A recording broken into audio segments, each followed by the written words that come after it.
Okay, no. This one's not doing it for me. Next.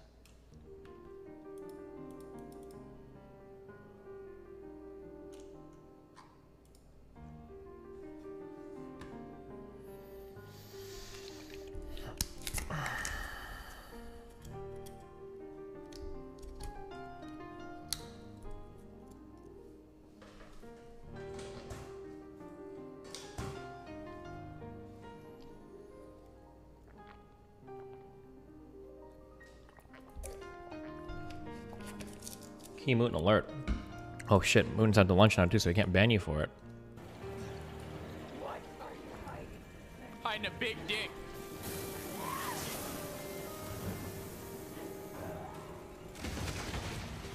No! Hiding a big dick. No! Mutan's got a badass compressor. Holy shit.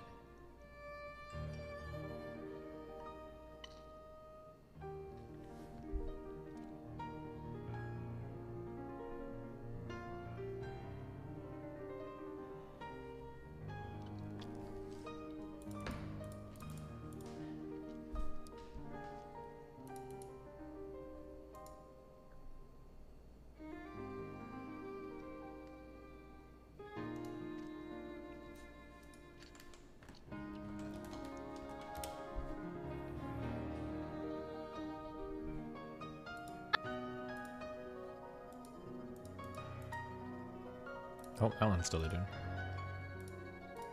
大丈夫って感じだよね。いいよ。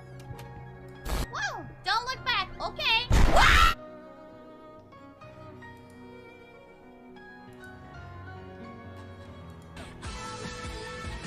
I don't get it. It's bot lane. His barrel? Go Rift, runs mid. Because I'm putting 100%. It seems like it can't catch anybody in this Steven.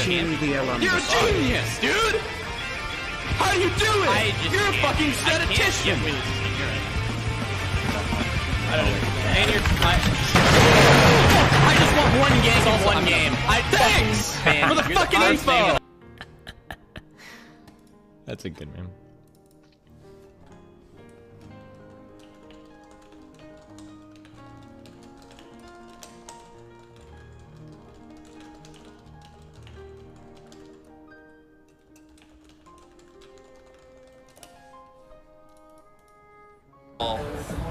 I mean, we can try. The problem is, here's the thing. Once Molina comes back, I think we're good. Oh yeah, he will move you, yes. Once Molina's back, it's all fine. But he is addicted to pussy. There's no other way to say it. I don't know how to be nice about it. This man has an addiction. And not a healthy one either. He just likes his life. He likes his friends in LA. He likes his friends in LA. When you're an addict, it's like, I know what an addict is. Because when I leave the house, I'm like, okay, do I have my nicotine? I have it. That's number one on my fucking mind. Okay? Like, it's not like, do I have my keys or my wallet? It's like, where's my vape? Where's my fucking nicotine pills? That's number one. Number two is like, am I wearing clothing? I mean, we can try. The problem is, here's the thing. Once Molina comes back, Range I think we're banning good. me during SC2 and then putting out good content before Arasan does unbans is a form of abuse. Real dark triad stuff.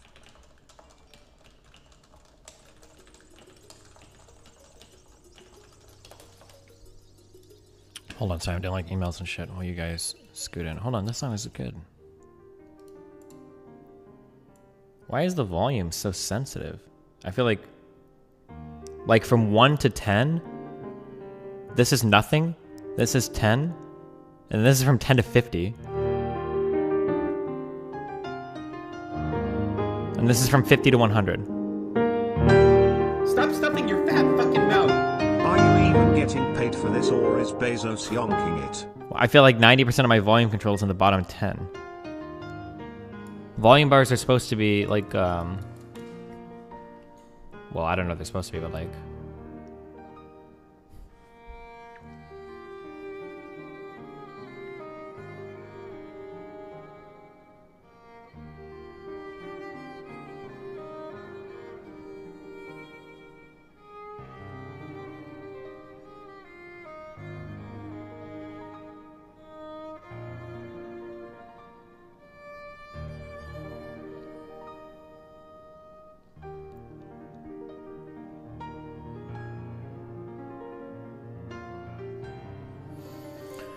Best course of action.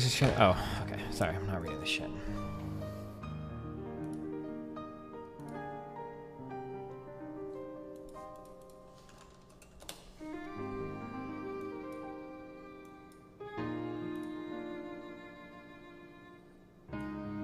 You gnome fuck! Great content the past few days. Keep up the good work, buddy.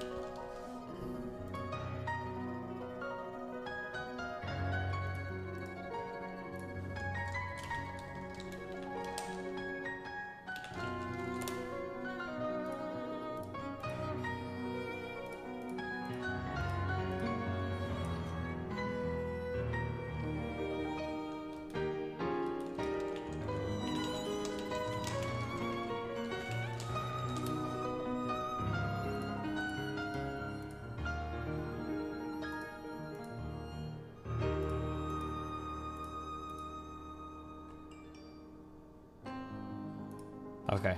Discord messages. Wait. Check this. You gnome fuck! Alright, good. Wowie. Wowie. Okay. Let's see. People mad about insulin stocks in your YouTube comments. Oh, the healthcare shit. Anything related to healthcare is like a toxic, like fucking horrible area to talk to lefties about because people just lose their minds over it. Point of information, it's rarely ever the journalist who writes the headline. It's an editorial decision. I was under the impression that there are special journalists that do like science journalism and that they're the ones that they have like a little bit more leeway in terms of how the articles are written because it's a bit more specialized. That might not be true though. I don't know if that makes much of a difference, but in that case, any criticism I would have towards the journalist would just be towards the editor.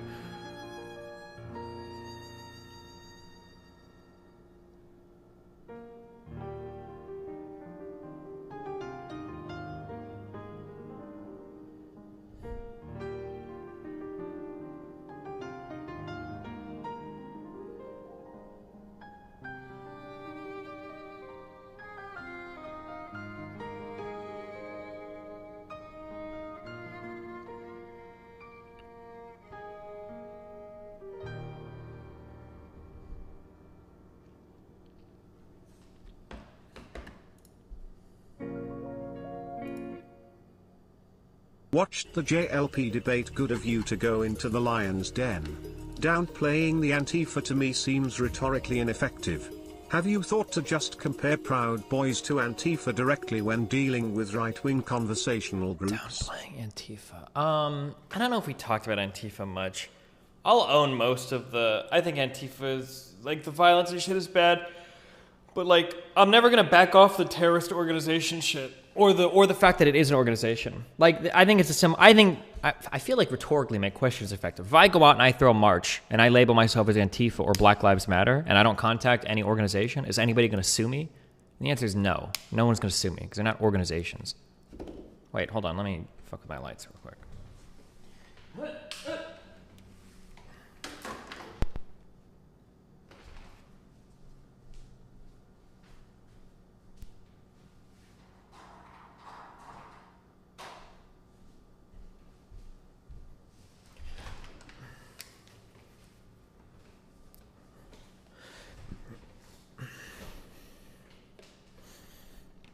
Does your why you have your huge growth for a certain pharma companies coming wrong? Wouldn't the insulin market be pretty static? Oh, the companies might not be growing, but they should be making really good returns or really fat profit margins, right? Oh, why is my light on the back on? What? Fuck.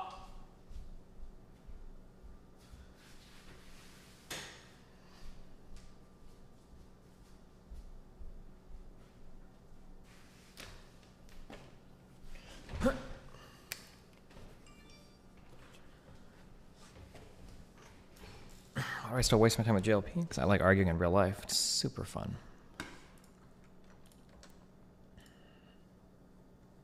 Being exploited for sex is a form of violence. A good one.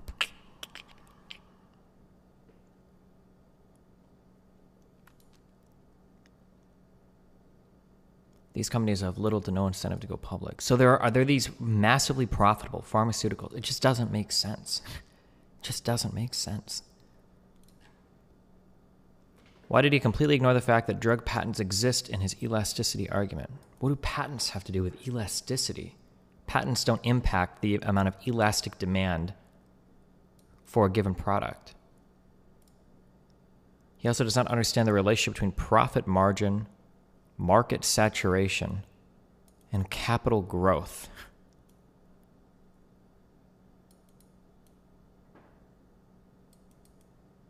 What, is there a relationship between these things? I don't understand it, I guess. Profit margin is the amount of profit that you make, less expenses. Feels okay. Market saturation, I'm assuming, is how much of the market you own. So like 50% market saturation means 50% of the total goods sold on that market are belonging to you. And capital growth is the actual expansion of your company. Okay. Patents limit supply, but have no relationship to elasticity of demand, which is... Oh, good job, Fader Cat. You got it.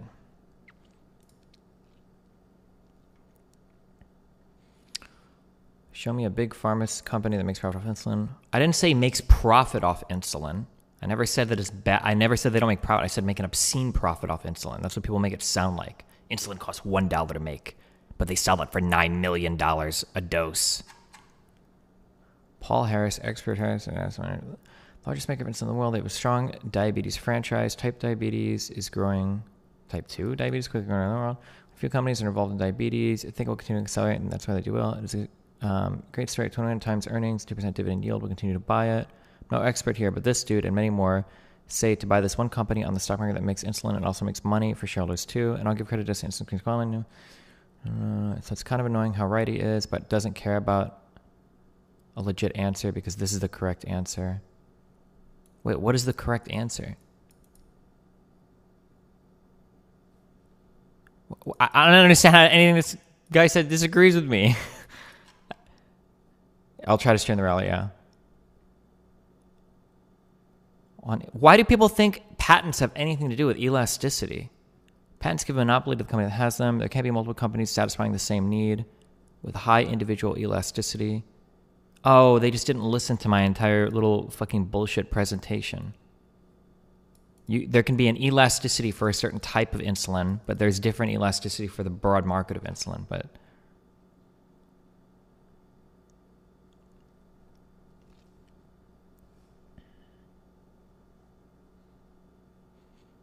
board of directors for Destiny Pharmaceuticals LLC. Nice.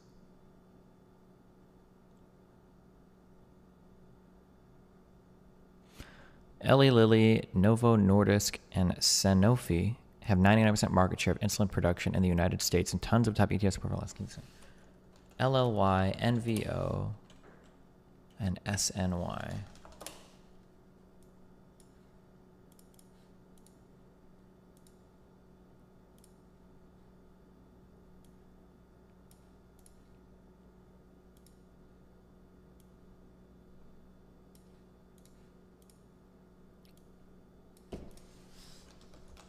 What's our S&P 500 5-year return at right now? Only one of these companies is beating the market at the moment, and that's barely. I mean, like, so it doesn't seem like making insulin is like fucking... Although I guess...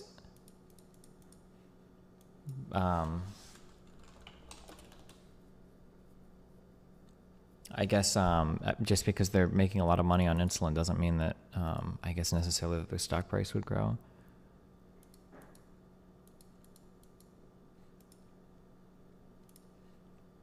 Is it worth it to get... if the dividend yield is a given percentage, what does the dividend yield percentage pay out of? What is that? Just saying about Bolivia, Evo Morales is elected president. Tyler, you sound pretty mad right now. Are you okay?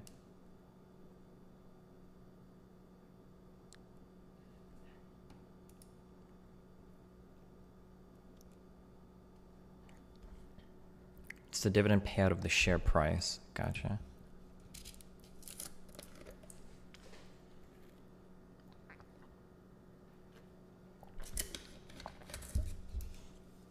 Care about the new sanctions against Venezuela? Nope.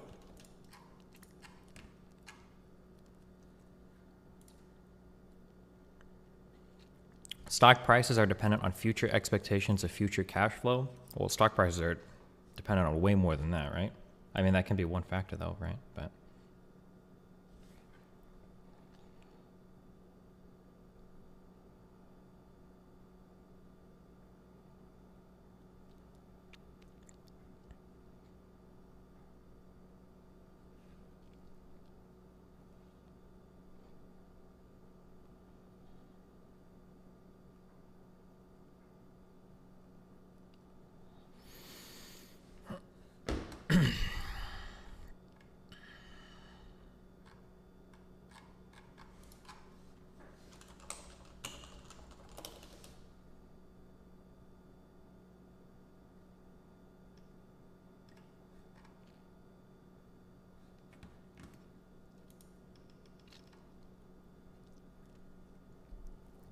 What if some companies operate with USD and some with Euro? I mean, it probably depends on where they do the majority of the business, no? Oh, wait, okay. Hold on. Yeah, I know. Yeah, 100 subs and I'll get naked. That's a cap. That's a kappa, by the way. I don't like these games. You show me no respect. I can't. I am not a scary game guy. I am not a scary game guy. This is not my shit. What game is this? You gnome fuck! Hey buddy. Resident Evil 7. Okay, stop. I don't like this game. Stop taking control of my fucking character, too. Oh my god.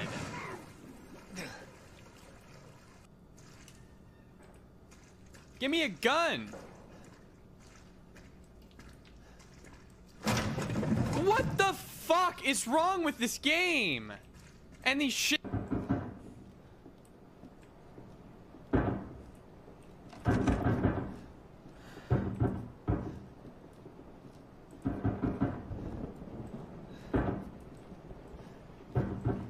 I thought that was a mutant coming in Please. from the distance. What the Stop fuck? banging for a second.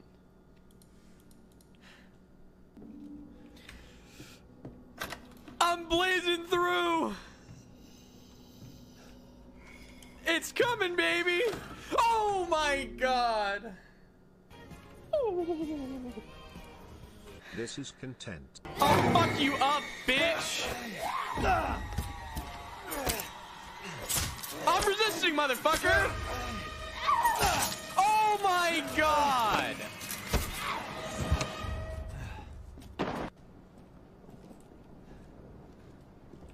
Oh my god. It's okay. No, It's okay. please fuck off.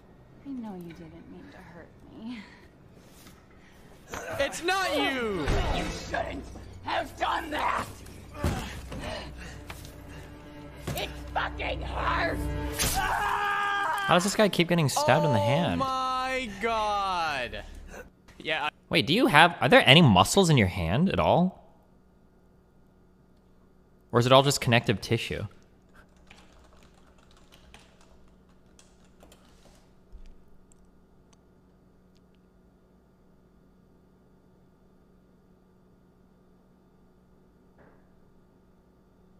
There's an intrinsic group of smaller muscles located within the hand itself. It's just mostly tendons. No, I feel like I watch a lot of movies where people get good content. stabbed in the hand and nothing happened. They're relying on us.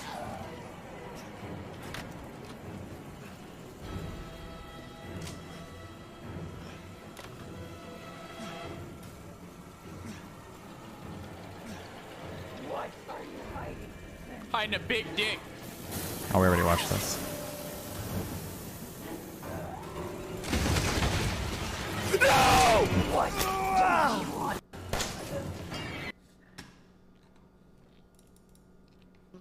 Yo, what up, you guys? Yo, what up? Welcome to my YouTube video here. Today I'm gonna be playing Call of Duty online with a bunch of friends here. All these people are my friends here. We just finished playing Among Us. Nigga, I ain't your goddamn friend, nigga. I don't know you, nigga. There you go, bro.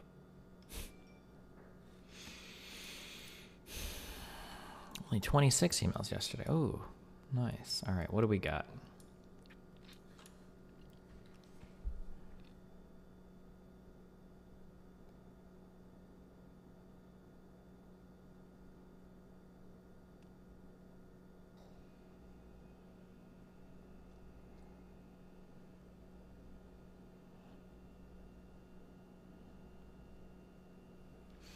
All right.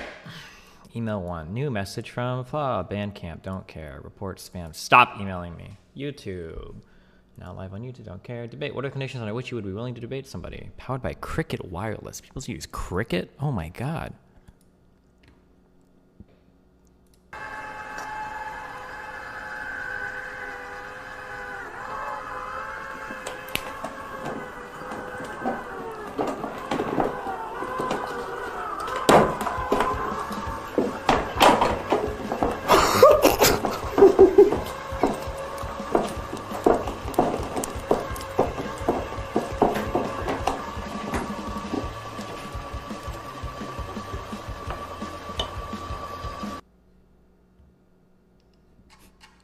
Jesus, alright. Accidentally banned. It appears my Reddit account has been accidentally banned. It's not a big deal, these things happen.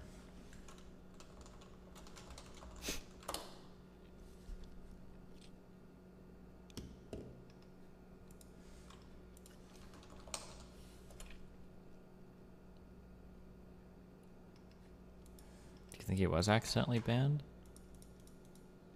Could we also get 1/4 for her?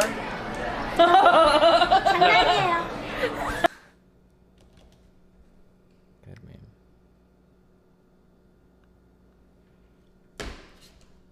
Alright. Banned 5 months ago. I wonder what I banned him for. I'll unban him. I'm in charge of the Reddit unbans, so fuck it. Good luck. Dario made a new infographic.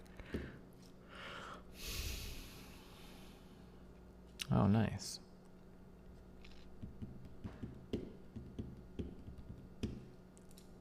Damn, dude, that guy was crazy. Man, dude, I spent like an hour this morning. I was in bed just reading through articles, trying to find anything related to this fucking Burisma shit. By an hour, I meant like 20 minutes, by the way. But I can't find any good article on, like, I don't even know what the fuck the accusations are. Can somebody tell me what the fuck Hunter Biden is even accused of? Like, I'm so confused. I saw that Sticks and Hammer tweet this morning, or it might have been from yesterday, where he's like, Hunter Biden sold out America. Sold out America from what? Like, what do you mean?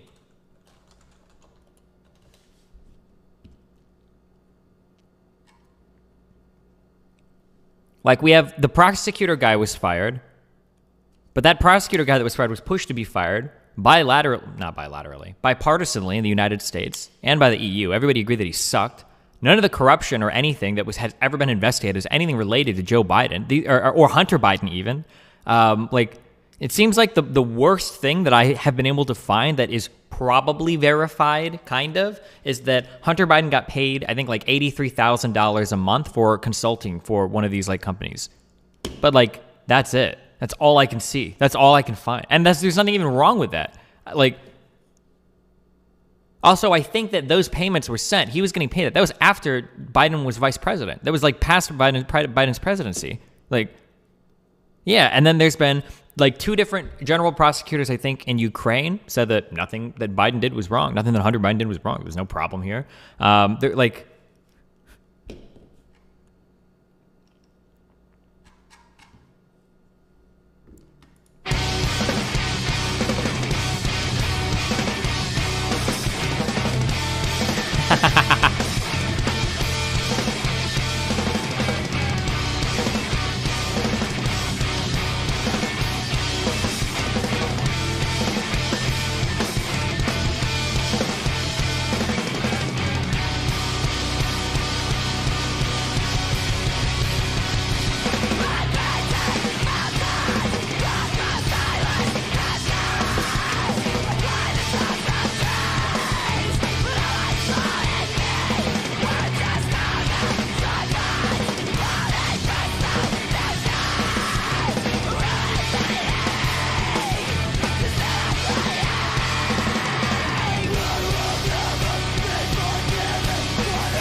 Jesus, okay.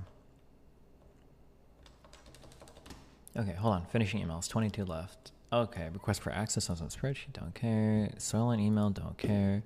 Sexual abuse and gaming culture. Hi, Stephen. I am a female psychologist from blah, blah, blah. I'm assuming you see without mine may be a bit unique.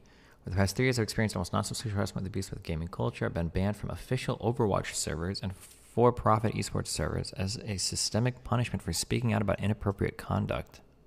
What? One for-profit esports server actually expressed a Twitch video of me being sexually harassed with leaders deleting the video during the investigation in order to protect their all-male sports team. Do you think this is real?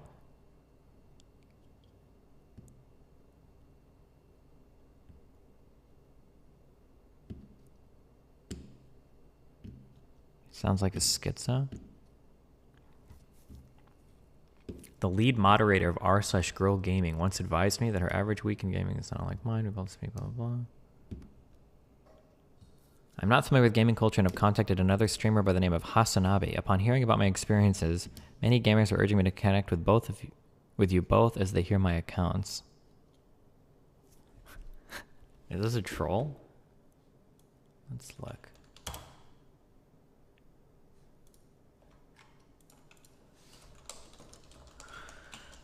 Would you just want to speak on stream about these experiences, or what?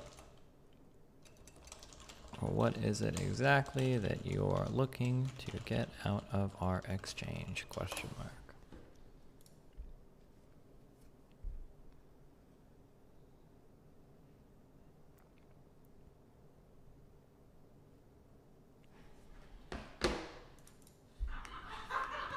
I don't know if it's in this.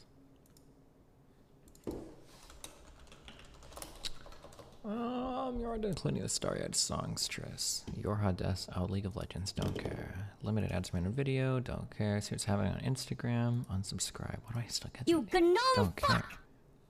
I sub here now. Thank Keep you. it wide, chat. Delete this is business. I gotta respond to this later. Amazon order shipped, cool. Progressive Home Advantage documents available online, don't care. Students for Sensible Drug Policy, MSU. Hey Disney, donated to stream a month ago, asked about policy, but for student-run drug policy change group. I'm a member of the fundraising team for SSDP, Student for Sensible Drug Policy at Michigan State University. To give you a general idea of what we do, our goal is to educate Mama. May have heard that recently Ann Arbor, Michigan decriminalized natural psychedelic. Oh fuck, hold on, I'm chatting with a person. What? Hey, what's happening? It's fucking early, that's what's happening. How's it going? Going alright. I'm living. Dude, that guy was fucking crazy. Holy shit. Oh, you mean the, what was it, Rob Noor? Yeah, I hate myself because I talked to that guy on stream, I think a couple months ago, and I was just kind of going back and forth, and I wasn't like super familiar with a lot of what he was talking about. But in this conversation, I was far more familiar with the material he was talking about, and I didn't realize how much that guy just fucking is in a whole other reality. Holy shit. I don't know, man. I spent like 20 fucking minutes this morning just reading. It's not a lot of time, but I'm trying to find what is the Hunter Biden story? I don't even fucking know what the fuck it's supposed to be. I've read everywhere from it's $3.5 million transferred from some Russian family to the Biden family, which is substantiated nowhere, all the way to Hunter Biden and Joe Biden are going into business together, which is substantiated apparently by an email about the big man, but there's no business documents or records or anything. Do you have like a good faith representation of Hunter and Joe Biden selling at America? What is the argument? So far, I haven't really been exposed to like a decent argument, right? Because usually when usually I'll hear some arguments to the effect of like, oh yeah, there's this Hunter Biden conspiracy, and I'll be like, all right, well, what's the evidence, right? Because I mean, like, if there is, then I'm not gonna just like hand wave it away if they actually have some decent evidence for it. But usually they just kind of flounder and say, it's never like something like it's always like some vague posturing or some vague some vague allusion to I know that there was like a lot of discussion about like the same talking points that came from Tucker Carlson. How there was like the recovery of like, well, it was like the computer, the hard drive, right? And it's like, oh, this thing has been recovered, right? I think that Rudy Giuliani even made some allusions to it, right? They're like, oh yeah, we totally have the documents, but like most of it's but then it turns out that either they don't have it, like after the fact, it's like when Tucker Carlson went on later on. I can't remember if it was like the same day or the same week, and was like, "Oh, actually, we're totally sorry. We had it. We had those files originally. And we just happened to forget about them, or we just happened to lose them, right? Which is really convenient for the story. And the only other thing I've seen is that like Rudy Giuliani, I think, has talked about it a little bit, and he supposedly has some documents on his website, but I haven't had the chance to be able to go through them yet.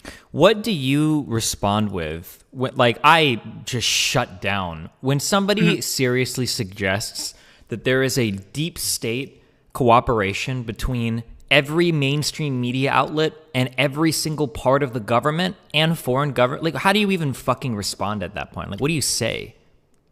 So it's hard for me, right? Because like I have a lot of people who I know in my life who I would say to be are like genuinely good people, right? Like people in my family who do kind of believe this, right? Like they believed it with COVID, Like I was sitting across from my brother the last time I was home. This was when COVID was was just starting to become a national thing, right?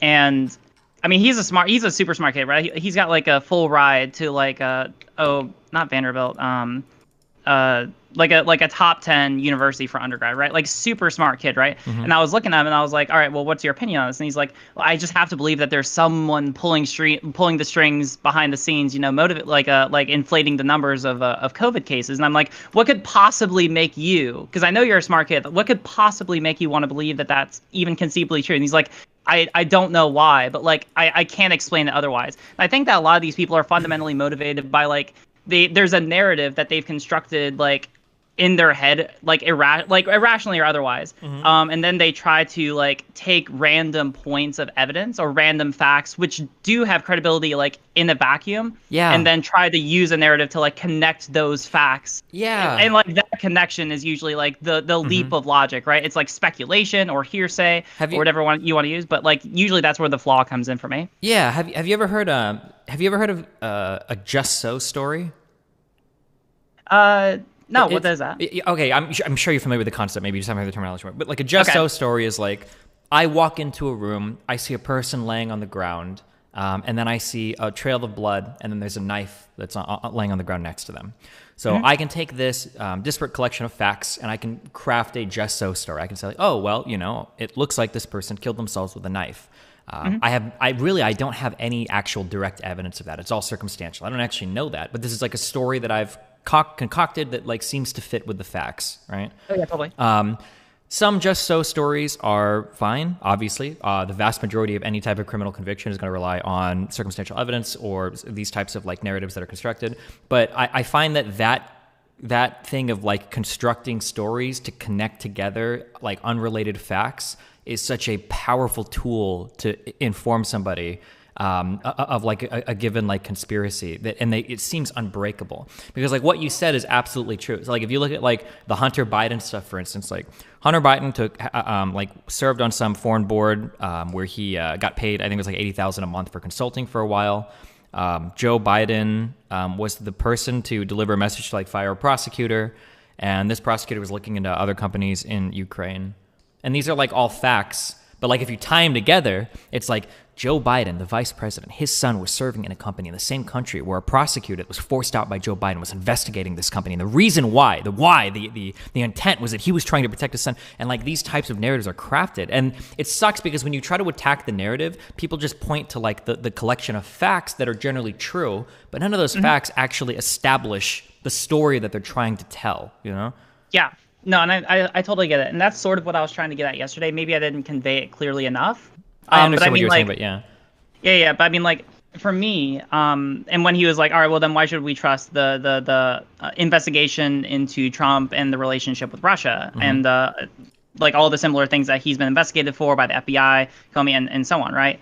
And for me, that's kind of where the introduction of the conversation of weight comes in, right? Because I mean, like, you're going to have certain instances where you're going to have like weight, which maybe like if you look at it in isolation, maybe it has like some of the same types of logical flaws or fallacies as like other kinds of evidence, right?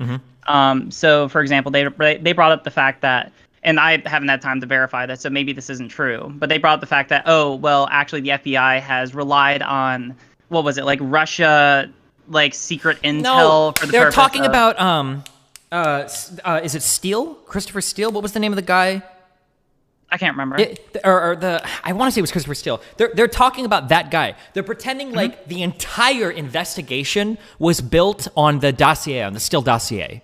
When I'm pretty sure that was literally just like the first paragraph of the actual like investigative report that Mueller ended up releasing. People act like literally the entire investigation was built on that single dossier, and they weren't able to prove or convict or get anything else from anybody else related to any of it. It was literally all based on that one lie. Like, that's total bullshit. But that's what he was claiming. That's what that claim was about.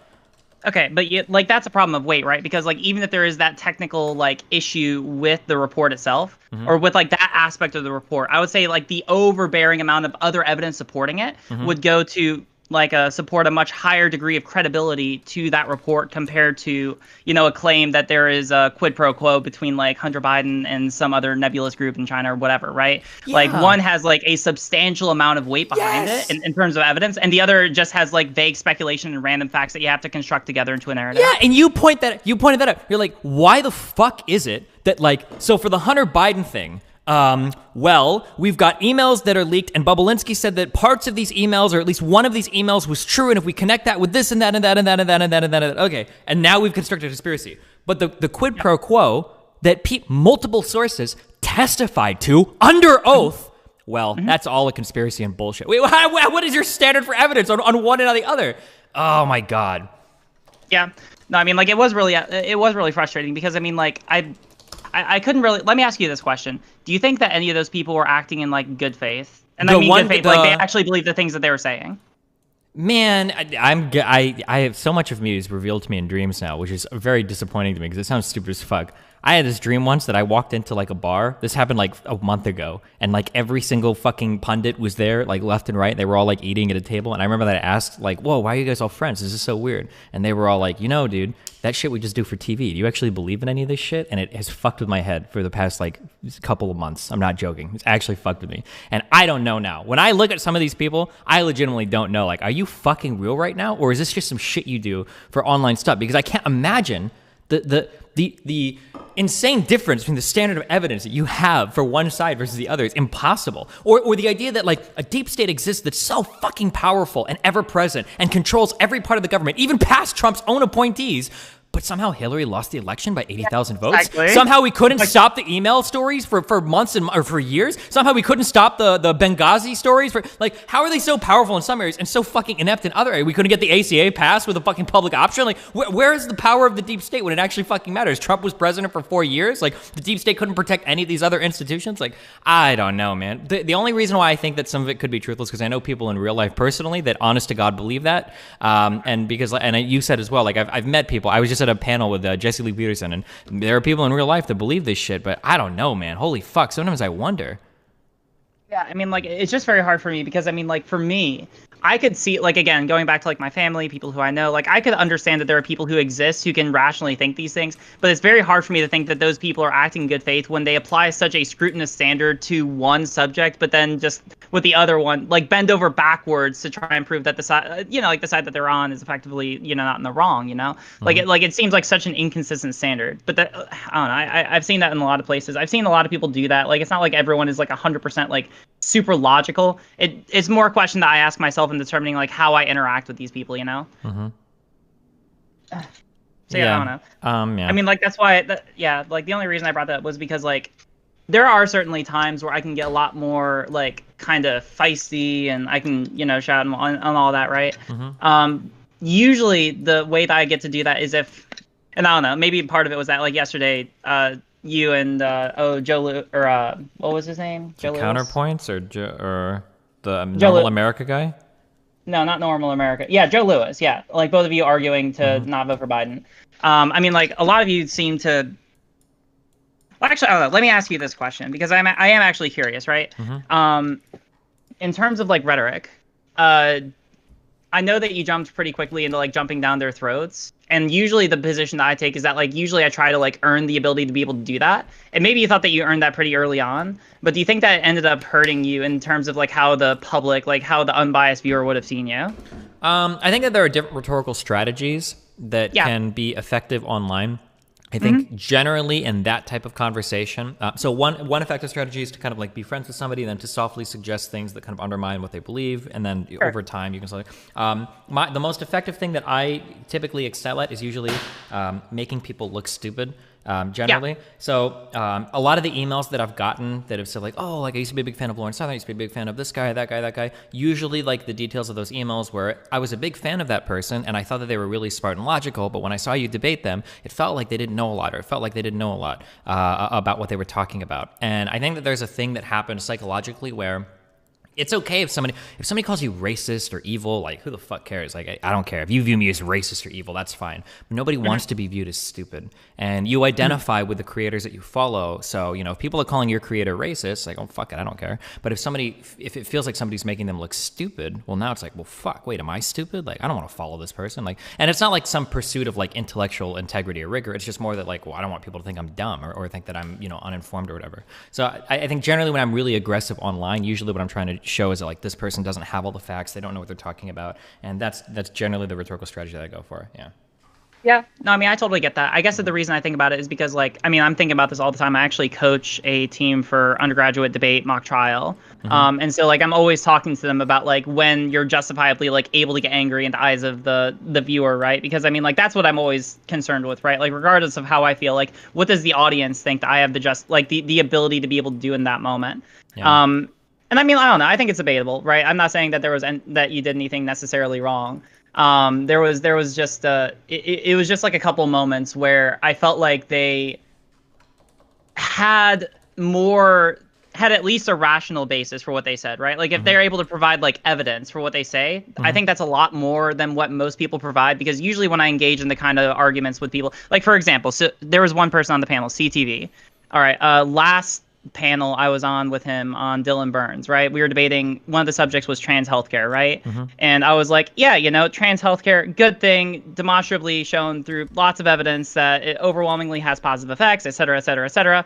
And basically his response was, well, you know, it's just kind of weird to me. And whenever I deal with personal issues, I just kind of go for a good walk in the mountains, right? And I feel like that's just what trans people need. They don't need health care. They just need to go for a good walk in the mountains. And I jumped down his throat, right? Like I absolutely fucking laid into him, right? But there it's because like he had like zero rational basis for what he was saying, right? Yeah. Whereas like with some of them, right? Like I was like, all right, do you have any evidence? And they were like, sure. And they actually sent me some links. And I mean, like we went through the links, and I was like, okay, well the climate change evidence, it still shows that climate change is happening. So I mean, like, sure, you have some evidence that like there's like some discussion to be had, but the discussion is not like whether or not we should believe it's happening or not. It's just like how fast is it going, and like I guess what kind of like solutions to employ, but like I'd rather have a president who actually wants to have a solution rather than someone who doesn't. And then with the other point, it was like you know, it kind of got at like why conspiracy theories are bad, right? I'm like, all right, well, what's the evidence for like the deep state conspiracy? And then we got into like all the isolated incidents, which you need like a larger narrative to be able to string together, right? I guess I take more leniency with people who actually like have some evidence, because then I can be like, I can logically construct together, okay, maybe these are people who actually believe what they say because they have like some evidence to be able to show it. And maybe if I'm able to show them that like, okay, this is the logical reason why what you believe based on this is wrong, like maybe there's like some degree I'm able to do that. And we didn't get into what like there wasn't too much discussion about like the nature of like believing in logical fallacies. If it got to the point where I think that like that discussion would have continued and they were like, no, you're wrong, Riley, these logical fallacies definitely don't exist here, and I'm still totally 100% right, I feel like then I would have gotten a bit like more dicey, be like, all right, what the fuck are you talking about? Like you're literally like constructing a giant narrative to tie these points together, right? Yeah. I guess that for me, I just didn't feel like we were quite at that point yet. But that was just like my own personal flavor on it. No, I mean you have to be really careful when it comes to anger in conversations. Like oftentimes, whichever side looks like they get angry first can be the loser. Yeah. It's definitely like a really careful balancing act. I can agree. There's been a lot of debates where I think that factually I was correct, but because I have the appearance of being angry earlier than the other person, it undermines my point. And another person can be very calm, and it looks like they're scoring huge rhetorical wins on you.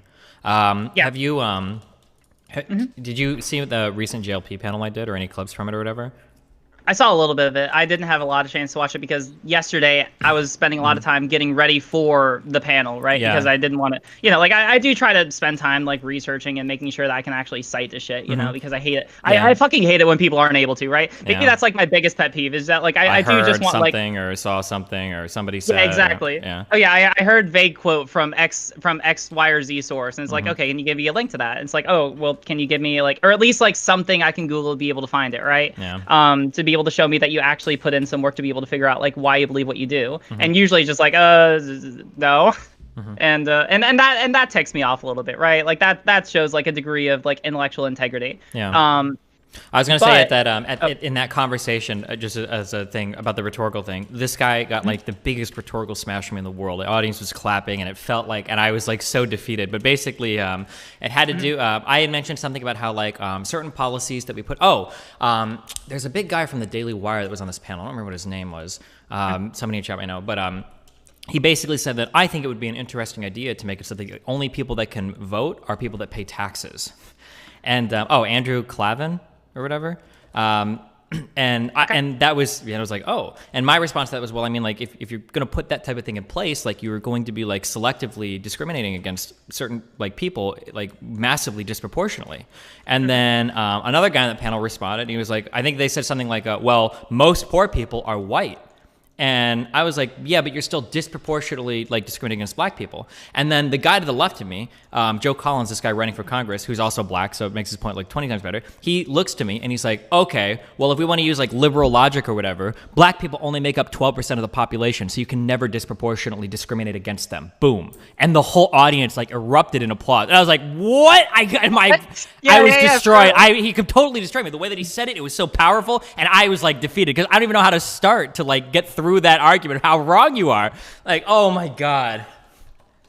Yeah, it's really interesting. Well, I mean, like, that's, I don't know, I have mixed feelings. So, like, I do appreciate, because I've seen you go, like, do that a couple times, right? Where you go into, like, predominantly what are, like, conservative settings or conservative panels and debate people, right? I do appreciate that in principle, because I think that, like, there is very little opportunity for them to be able to benefit. And I think that there's a lot of good that can be done if you're able to, like, meaningfully reach people and be able to change minds, right? I think that there's a lot of, like, good utilitarian value there. It just is that, like, it's really unfortunate because you literally are talking against not only panelists, but, like, the entire room normally, right? Yeah. Oh, yeah. I wouldn't expect, I think it's funny as fuck, but I mean, like, I would expect for a normal person it could be like incredibly stressful. I mean, yeah, I mean, like, I don't know. I don't know. I'd like to be able to do that one day. I just have to get, I don't know, it's just a matter of that, like, I feel like I gotta practice more. That's it. Yeah, for sure. Yeah. I also think that, like, something that's important to keep in mind, I try to remind people of this, is that, like, I am incredibly disconnected from almost all of these issues. So it's very easy for me to intellectualize and kind of laugh at the absurdity of all of it, because nothing about my life or existence is truly threatened. And I'll bring that up every time. When I'm arguing against a Trump audience, like, if Trump wins, I mean, like, I'm benefiting more than any other person in that audience. It's not like my life is under threat or anything. I noticed that because there's a lot of... I think that tone policing is important. I don't think it's always negative to say you should be mindful of your tone, but I do think it comes across a little bit strange to me sometimes if you're like a white, upper middle class, straight male or whatever, and you've got like, certain individuals that are heavily affected by administration policies, and you're telling them like, hey, like, you need to be more calm when you argue. And it's like, okay, well, this person is looking at like potentially a severe curbing of their fundamental civil rights, depending on what legislation passes. It's understandable why some people would be way more emotionally invested in an issue than somebody like I would be, Yeah, no, I totally get that. I mean, it is a hard line to walk because, I mean, like, for me, whenever I talk about, it's hard for me when I talk about trans issues, and I'm finding this out more and more. Like, for example, going back to the panel that I mentioned earlier, right, where I was talking to CTV, right? Like, it is kind of a weird situation where I'm essentially, and I have to go through and I have to be calm and I have to be collected and all this and that and the other, right? Yeah. But I mean, like, it is ultimately a conversation about whether or not I deserve. I mean, like, in that conversation, it was about whether or not healthcare for trans people should have been covered under or if you need health to just insurance walk at all. in a mountain, yeah. Yeah, exactly. Or if I need to walk in the mountain, right? And like, it is really like, I wouldn't expect, like, I would not expect like the average trans person to have like I think that like any reasonable trans person in that situation would have been in their right mind to tell them to right the fuck off.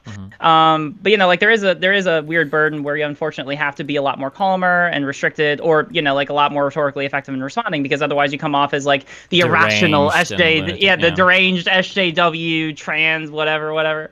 It is something that you just have to deal with. So yeah, I mean, like, I can totally understand how not having to deal with that situation can make you a lot more effective, right? In fact, I mean, like, this is the reason why I always say that, like, I don't know, like, I'm of the opinion that, like, having allies talk about these kind of issues, like these and related issues, are generally good, right? Because it's a lot easier to argue dispassionately and logically about a certain issue if you don't have a personal stake in it. Now, I will say that, like, that doesn't mean that you should isolate yourself from the opinions of people who are affected by it, because you can have, like, the danger, I think, that people run into is, like, the risk of accidentally making an argument which the vast majority of the people of that community would not actually make. And so it's like, oh, well, now you're speaking over that. But I mean, like, to the extent that your arguments are, like, in line with theirs, right? Like, I see a lot of people who I associate with who make very similar arguments I do, and I'm like, all right, that's awesome. Please do more of that. I like it. Sorry, go on. Or I was gonna say, hold on, give me 1 second. Hold on 1 second, I'll be back. Yeah, you're good. People can hear you on my stream though, so don't say anything crazy. I'll be back. All right. Hey, chat. How y'all doing? I hope that y'all, I don't know, I hope I wasn't, like, too bad on the panel yesterday. Yeah. How's my chat doing? Triggered SJW owned by bullshit analysis and logical fallacies. Yeah, for real.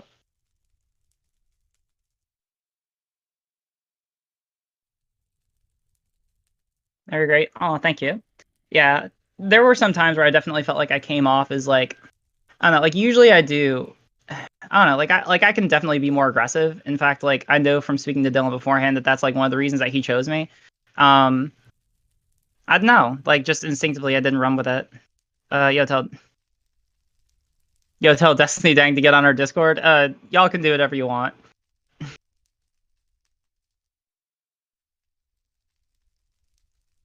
Chat, my chat. Sorry, I'm talking to two chats right now. My chat, chill. Might have been a conservative that did this. What is this?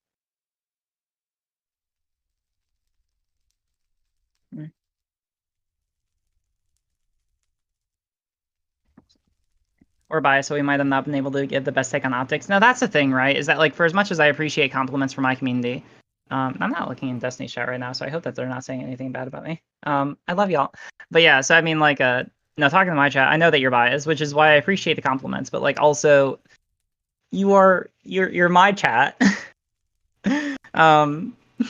Like, yeah, you're all totally biased, right? To at least some extent. Get Destiny chat on the server. We're so close to the next goal. What?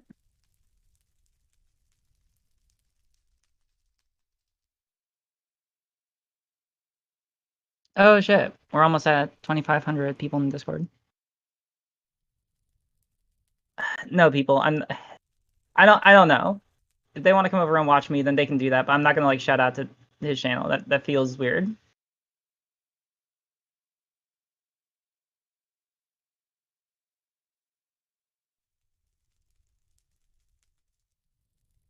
I'm unbiased. I discovered your channel yesterday. Trust me, you did great. Oh, thank you. But now you're in my Discord, so I don't know how much to describe to that.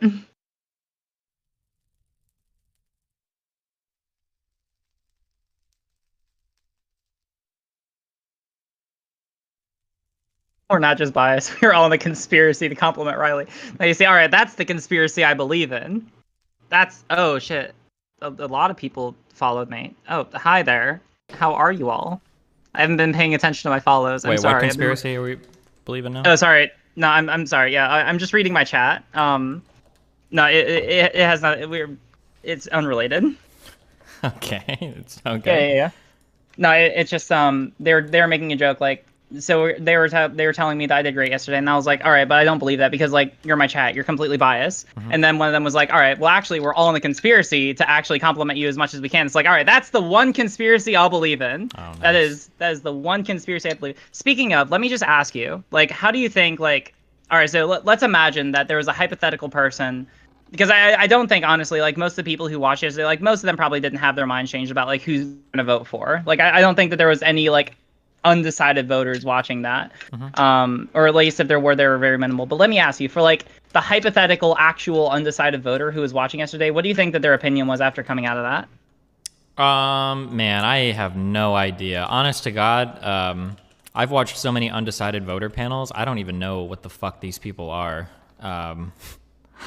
I mean, most of them are just so completely I mean, like, most people who are undecided usually are just like undecided because they're pretty dissociated with politics generally. Mm-hmm. So like a lot of them are just like probably starting the research, like actually do some and all right, I say research, probably like do some quick Google searches on who to vote for in the upcoming election, like just within the past couple weeks. Uh-huh. If they are still undecided, right?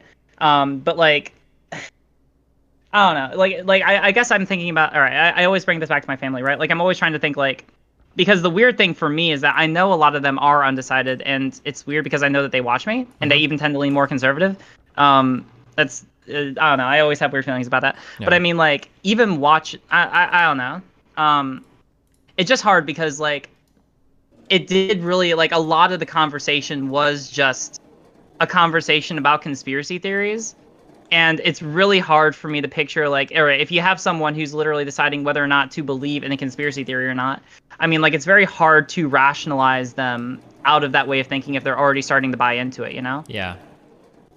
And so, I mean, like, that's probably one of the main issues for me. Otherwise, Yeah. I can't imagine, like, anyone else, like, on the merits. It's kind of like from my atheism days, I remember the quote that us atheists used to say all the time was, "You can't reason somebody out of a position that they didn't reason themselves into." And it's very clear that when you get to people that are believing in like deep state conspiracies, this is not an unbiased mind that's just doing a collective observation of facts and then coming to like a reasonable conclusion. Like it's obviously somebody that's using a different part of their brain or thinking from a different area of like what feels the most correct or what's more in line with their personal observations or view of the world. Like that this is more what we're looking at rather than than just like some objective purveyor of truth that just happens to believe that there's a deep state that controls everything in the world. You know?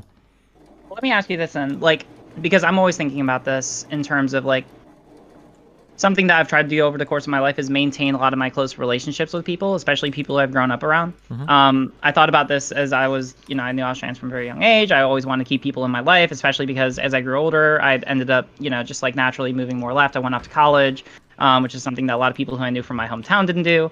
I came out and, just kind of things happened from there. And now I find myself very, like a much different person than when I left. A lot of people who I know are still very similar. And a lot of them are in these kind of mindsets. And so I wonder, like, how do you reach those kinds of people, right? Like, if you're not able to reason them out of that kind of a position, right? Like, is there, like, the best I've been able to find is, like, just try to be friends with them and eventually over time they kind of get the idea. But I mean, otherwise, and that seems like such an arbitrary, like illogically, like stupid line to draw, right? But I mean, like, I know some people who have been like massive racist, transphobes, homophobes, like whatever, and just by virtue of being associated with me, have done like complete 180s, right? No argument, no anything. It's just that like, oh, they like me and they know that I'm part of this demographic that they used to criticize, therefore they aren't as critical anymore. And I mean, like, I mean, this is like like the story of Daryl Davis, right? The black guy that's friends with KKK members that converts them. Oh, really? No, I'm not familiar. Oh, yeah, this is exactly his story. I think he's given a speech where, it's something that, this is actually very true from online gaming, I've noticed. It is incredibly easy. The more you dehumanize somebody, the easier it is to hate them. It's a lot harder to hate somebody on voice chat than it is to hate somebody in text chat. If you just have text of a person, you can go off. But once you start talking to the person, it takes a whole other level of commitment to truly be a shithead to that person. And once you've seen and met somebody in real life, your similarities become glaringly obvious. If you're friends with somebody, you probably go to similar places to eat. You share a lot of interests, that like the way that you talk and communicate to each other. Like when you're online, if I go online and SJW, overweight, trans, blue-haired, pansexual, vegan, whatever, that like the only thing I see are the differences of this person. Like, and that's like what's exaggerated and what we attack over and over and over again. But in real life, if you meet a few of these people, it's like, oh yeah, like, sure, maybe most of them are bad, but, I know Cheryl, she's cool. Or I know, this guy, he's cool. Like, it becomes harder over time to maintain that same level of vitriol and hatred if you have a little bit of, like, personal relationships with these types of people, I think. Or do you find yourself agreeing that with makes some sense. of their principles at all? I know that recently, this is related, but actually, I was meaning to ask you about this when I saw it. I didn't watch the video. I know that you did like a conversation with like Sargon in the wake of like, and I think there were like a couple of people, right? In the wake of like all the lefty, like the fallout, right? And I mean, like from what I saw, I mean, it seemed like a lot of people who definitely are like do not have like left-leaning values, right? Like categorically do not seem to treat you like a lot better, very like, a lot more gently, because in their minds they thought that I was ready to convert to their side. So for a few of our conversations, I was giving more or less the same arguments I've always given, but because they view me in a different light now, they were far more sympathetic and more critically engaging with the things that I'd say because of that impression that they had of me. Yeah, which I thought was pretty funny.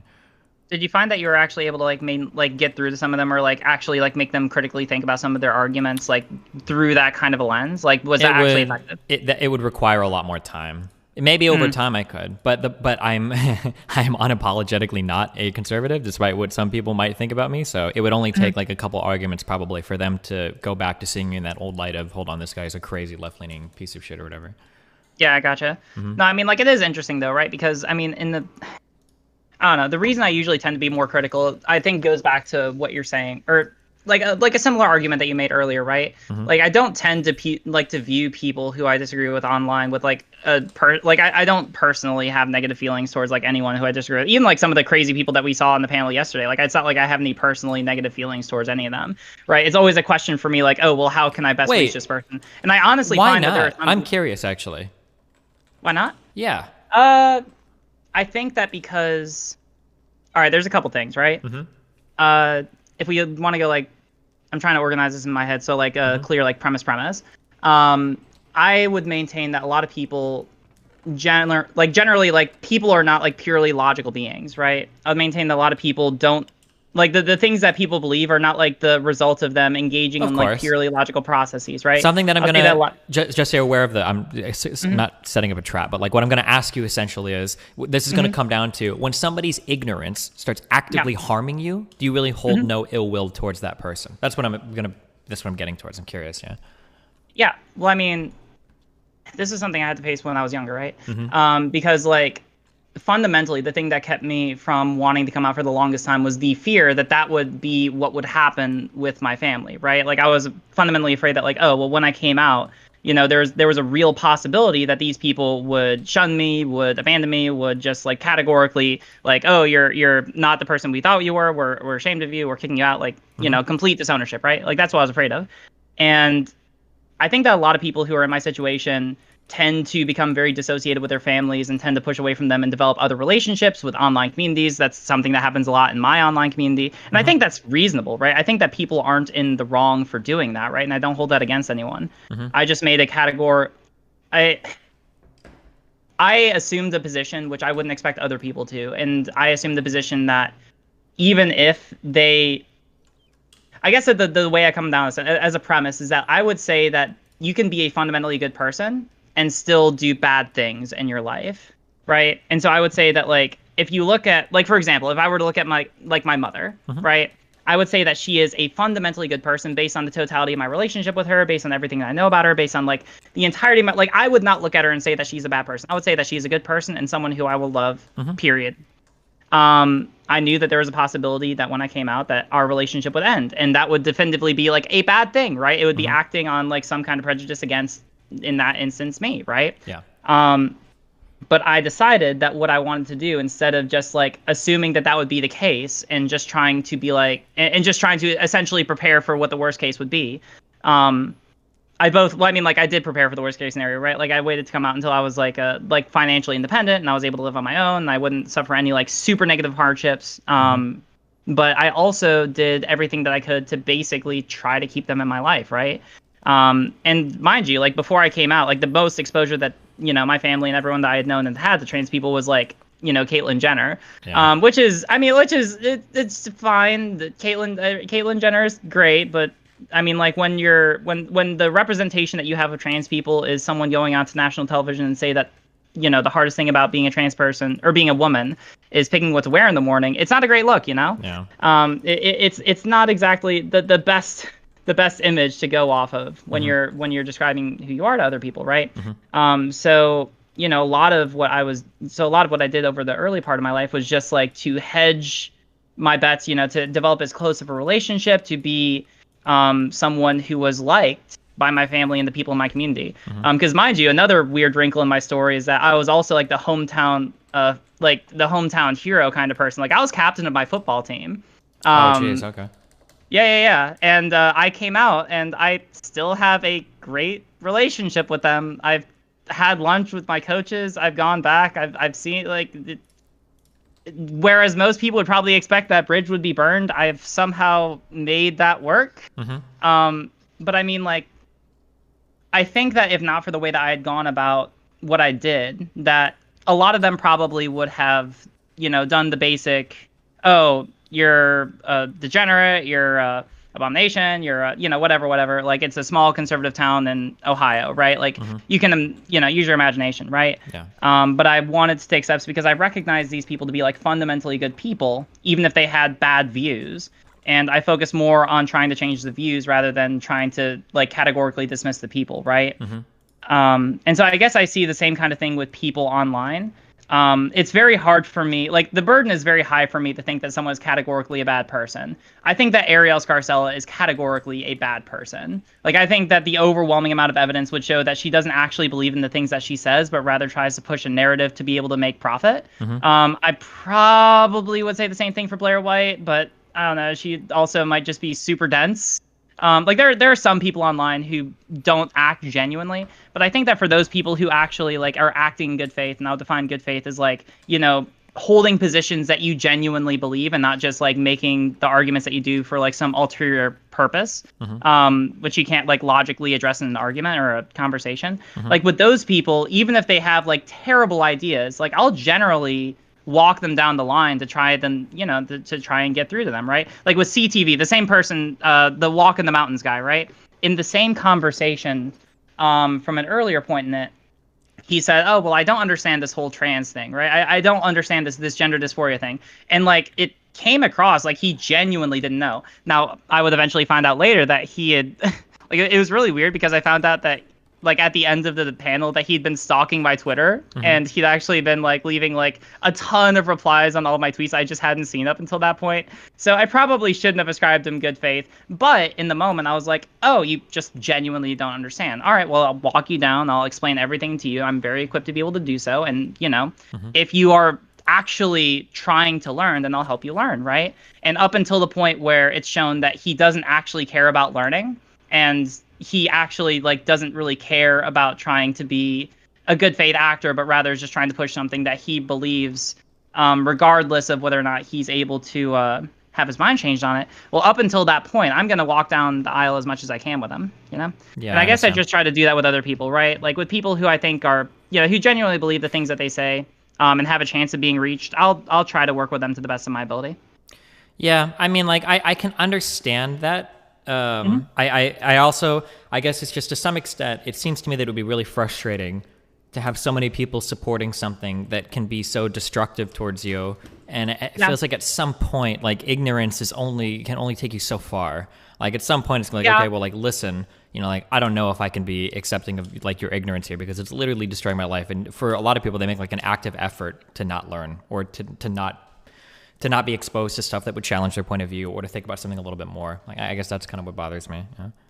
Yeah, no, I mean, like, I totally get that. I think that there's a difference between thinking that someone is not worth pursuing a relationship with and saying that you have to constantly be around that person. I mean, like, relationships can take on different forms, right? Now, like, I have a relationship with everyone in my hometown. I don't live there. I'm in Maryland. I am very far away from them, right? And it's probably for the best that, you know, we let a lot of, like, to be perfectly clear, like, they're like one example of a person who is like a long-term project, is the father of my best friend growing up, who's like a giant racist, right? Like, just like generally would be considered by most people to be like a genuine piece of shit. Now, he would play that off as like, oh, I'm endearing because I make a lot of super edgy jokes, right? Like, says the N-word a lot, like makes fun of gay people, makes fun of trans, like, you know, the whole gambit, right? Sure.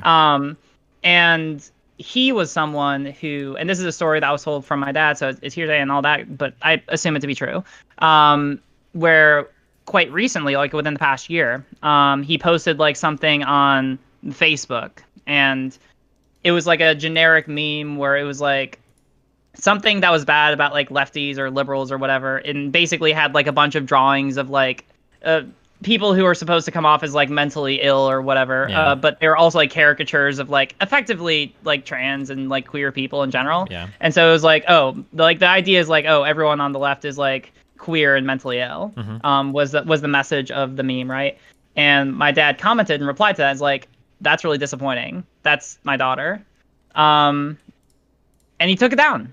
No, nothing. No, you know, fighting, no disputing about it. Just immediately took it down, and he apologized. And that was something that you would never, ever, ever expect from him. In any other circumstance, barring him knowing me, right? Yeah. So I mean, like, that is like demonstrable growth, right? Now, I wouldn't say that, and mind you, like, this is like, I'm not saying that people, again, like, I think that my position on this is actually the more unreasonable one. I think that my position on this is one which I would not expect most people to take on. I think that people have a justified right to be able to act in their own self-interest by dissociating them, like themselves, with people who do hold views which are antithetical to like their, like even if it's something as basic as their humanity, right? Like I think that is the more reasonable view, and that I am acting in a way unreasonably here by trying to take on this. I just, I have experience doing this in my life, and I want to be able to take that. I don't know. I just find it's a philosophy that's worked out for me personally, and I like being able to do that with people who I interact with. Yeah, I understand for sure. Yeah. But that also being said, right, because I am always thinking about how to reach people's minds, I also understand that, like, the, being very nice and sitting down, just calmly explaining everything to people doesn't really change a lot of minds, right? Or, I mean, like, I shouldn't say that. It changes some minds. But, like, here on the internet... Very rarely, yeah, very, very rarely. Like, I think that what you said is right, and that people generally, tend to be a lot more abrasive and tend to just not want to be associated with whoever is stupid, And I think it is good to be able to show other people why they're stupid, right? It's just kind of like different rhetorics for different kind of folks. Like there are people in my community who joined after I roasted people for like 3 hours straight for having really bad arguments. There are also people who have joined joined after having like really in-depth conversations with people that didn't really get spicy at all, but were just kind of like calm and, just kind of went through whatever the issue at hand was, right? Yeah. There's just different ways to reach different people. And I'm always, it's something that I'm always thinking about, especially as I go on and because I do want to be able to, like, I don't know, take on some kind of major public job. I hope that my legal education doesn't lead me to just be an online commentator. I feel like that would be I feel like Careful. That's... That'd be a waste of a life? What, a shitty way to live? A horrible job? Unimpactful? I know what you mean. Listen. Yeah. I mean, like, even generally, it is very interesting because, like, now as I'm growing, I'm finding that I'm meeting a lot more larger content creators, right? And I mean, like, just from having known them before and after, right? Like, first being like a consumer of their content versus like knowing them personally, right? It is kind of interesting seeing them more from a perspective of just like someone, who sees them more in their personal life, because you realize that, like, actually, they aren't as big as they, as they're made out to be online, right? Like, online, they're made out to be like these super all-encompassing or like domineering personalities, when in real life, like, they can walk down the street and most people probably won't recognize them, unless they like live in the neighborhood and people, like, in the same way that neighbors would recognize them. They usually go about their life, and it's like the while there is impact to be had, the impact is good, right? Like, it's not to the degree I think that people online tend to make it out to be. Sure. Yeah, but I mean, like, I want to be able to go on and, like, I don't know, use my law degree for something good. I mean, I've got, like, decent associations and connections. I'm taking legislation right now. I just met like multiple. I just met Senator Ben Cardin, not Ben Carson, the one from Maryland, and several like Maryland legislators. So, like, there's a good chance I'll hopefully be able to intern either in the, the federal or state legislature for Maryland, assuming that people don't do. I don't know. I do wonder, like, how much my the stuff I do online will affect that. Some people say it'll have a positive impact. Some people say it has a negative. But I think it'll be really interesting. Also, all right. Actually, I'm gonna capstone. I'm gonna take everything I just said about internet presence and advocacy and all that, and I'll say, like, caveat. There's a good chance that'll be changing soon, right? Like let me ask you this: what do you think about, like, the developments where, like, AOC and Ilhan Omar went on Twitch, and how, like, Joe Biden recently started posting, like, reaction content to his to his Twitter, right? Like, reaction videos to Trump campaign ads. Because, like, my impression is that, like, oh shit, the future is internet personalities running for Congress. Yeah, I mean, I think that's going to happen eventually, for sure, 1,000,000%. I think that I mean, as populations age, I think that's just going to happen. Just 100%. Like, the thing that I like to keep in mind is, I remember a long time ago, people were saying, are you going to be streaming when you're 30 years old? And that was, like, inconceivable back when I started streaming, because back when I started, I was like 20 or 21. And like, nobody, all the streamers are, like, pretty young. Like, nobody really streamed at that age. And I think I remember saying at the time, it's like, well, when I was a kid, like, 20-year-old people that played video games were fucking losers. Like, no offense, but, like, that just typically. I'm sorry, how old are you? if you don't mind me asking. I'm 24. Yeah, you're okay. fine. Yeah, sure. So I'm 31. So if you were a teenager, if you knew like an adult male that played video games, this person was universally panned as a loser. That's just how society was back then. And so, but so as you get older and, you know, you grow with society and society grows with you, well, now all those 14-year-olds that played video games when I was in high school, well, now they're 20. Now they all still play video games. So people don't view them the same way. And that's just grown and grown and grown, you know? When we were all 20 and we were all watching streams and stuff, like no 30-year-old streamers exist. That'd be fucking weird as fuck. Well, now I've grown. I'm 30. A lot of my audience has grown. They're older. And a lot of those people that played video games are now 30 as well. And they still play games. You know, it still happens. You got people like Snoop Dogg and celebrities and stuff that play, you know, video games and shit. And it's just like more normal. And I think that trend will continue, you know? Right now, there are a lot of people probably think like, are people going to stream when they're fucking 40 and 50? Well, by the time I hit 40, a lot of my audience is going to be 40. A lot of people that play video games are going to be 40. They'll probably be watching streams, you know? Same thing when you're 50, 60, etc. So I think as like the population ages, you're going to see like that happen because like that demographic, millennials, when they hit their 40s and 50s and 60s, are going to be using social media and they're going to be more active on those platforms. So it's not going to be surprising to see politicians cater to it more. Yeah, no, I definitely get that. I think that right now we're in this kind of interesting transition period because I mean, like, I could see that being used, like, I could see that being used more affirmatively, like, within just the next couple of years, you know, especially given, like, I don't know.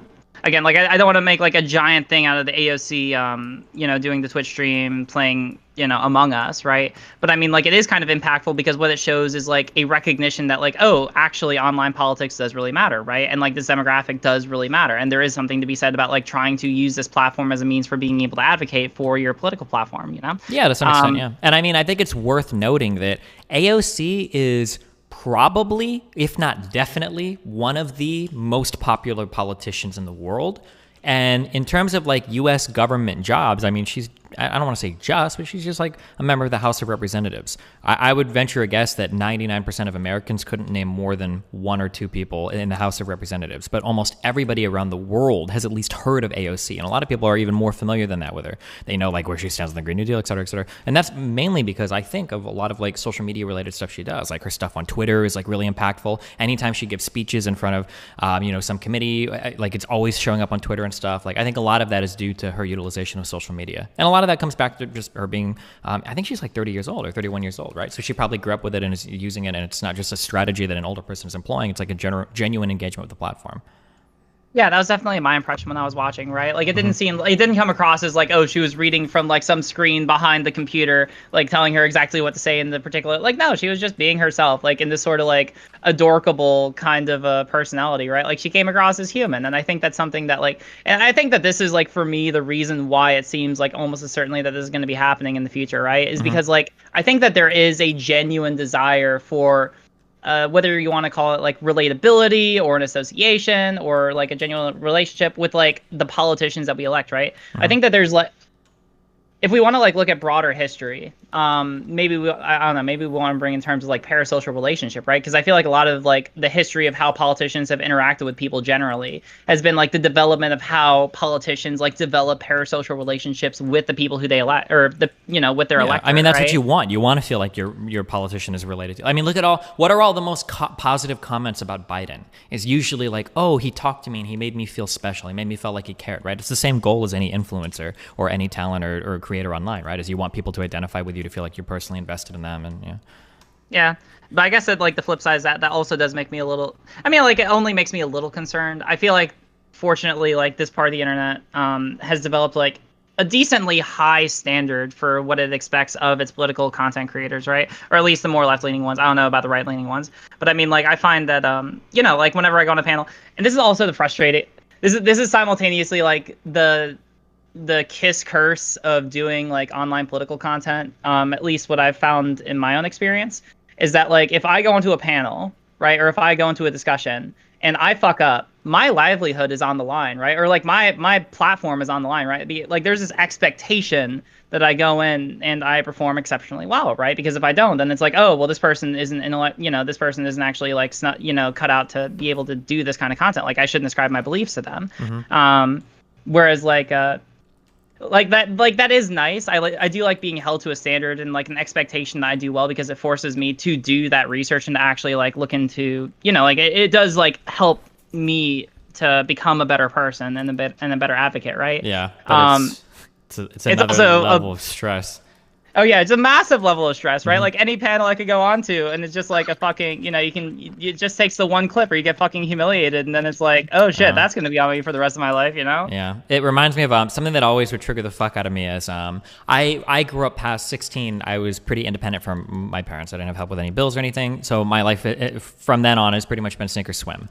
And one thing that's always very frustrating to me is listening to people that grew up in very wealthy circumstances, making arguments about like, oh well, when I did this and I took this risk and it paid off, and I don't see why it's a big deal for you not to be able to do the same, or like, well, I did this risk and it paid off, blah blah blah.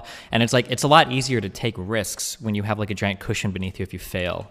But so like for some people can say like, oh well, I wouldn't be nervous here, and it's like, well, that's great, but if you mess up, there's no consequence for you. It's a lot easier to be calm and cool and collected when your career or your life or your house or your job isn't on the line based on your performance. It always bothers me when people don't understand like how comforting it can be to have that kind of security blanket, Like a lot of people call me brave sometimes for my takes and everything, and I think my takes are pretty brave, but I do have like a significant platform that I can stand on even if I do get departnered, even if I do get banned from some site. Like I'll generally be okay. So it's a lot easier for me to have that bravery than it would be for like a 50 viewer streamer to come out with like similar types of things.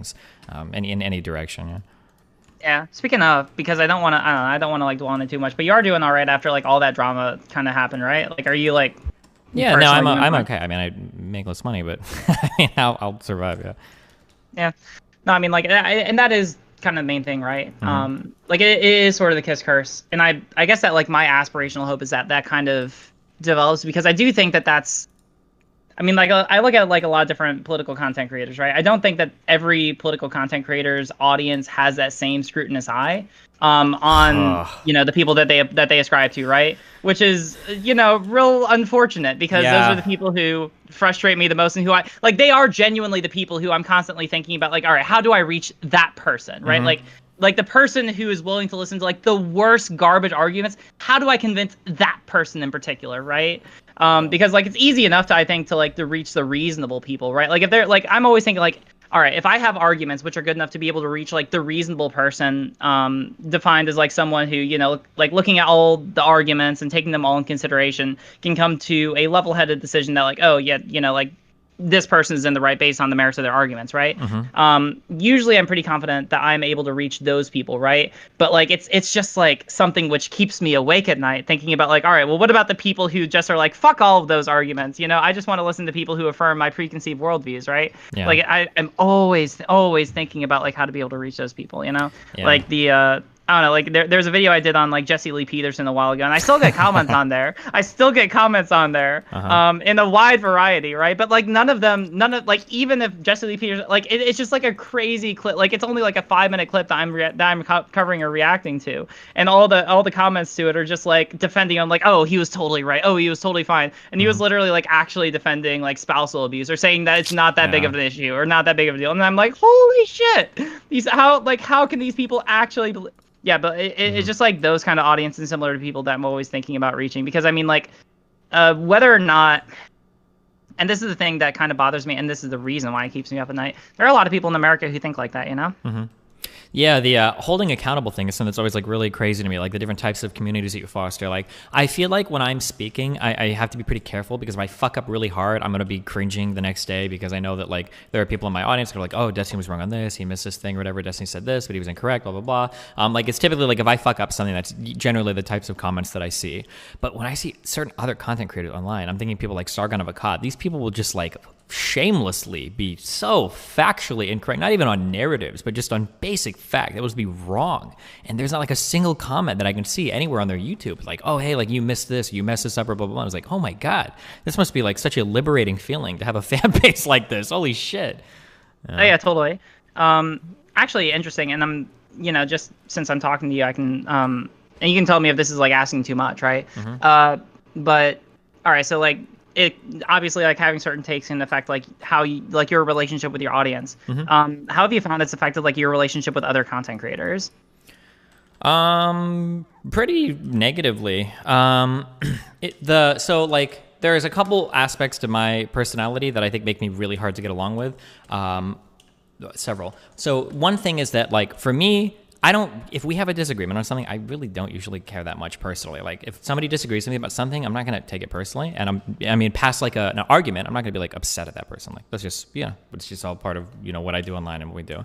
But I find for other people that if I disagree with them on something, that's like the same thing as basically saying, fuck you, I hate you as a person, you're a piece of shit, I never want to be friends with you again. So a lot of my like online relationships will usually end after a single disagreement where I'll be like, hey, like this sounds like a white nationalist talking point. It's like, oh, I fucking hate you, I'm not blah, blah, blah. And it's like, oh, and then we're done. And it's over. Yep. So like for instance, like I don't know how much you followed Kamala Harris or any of the claims about her.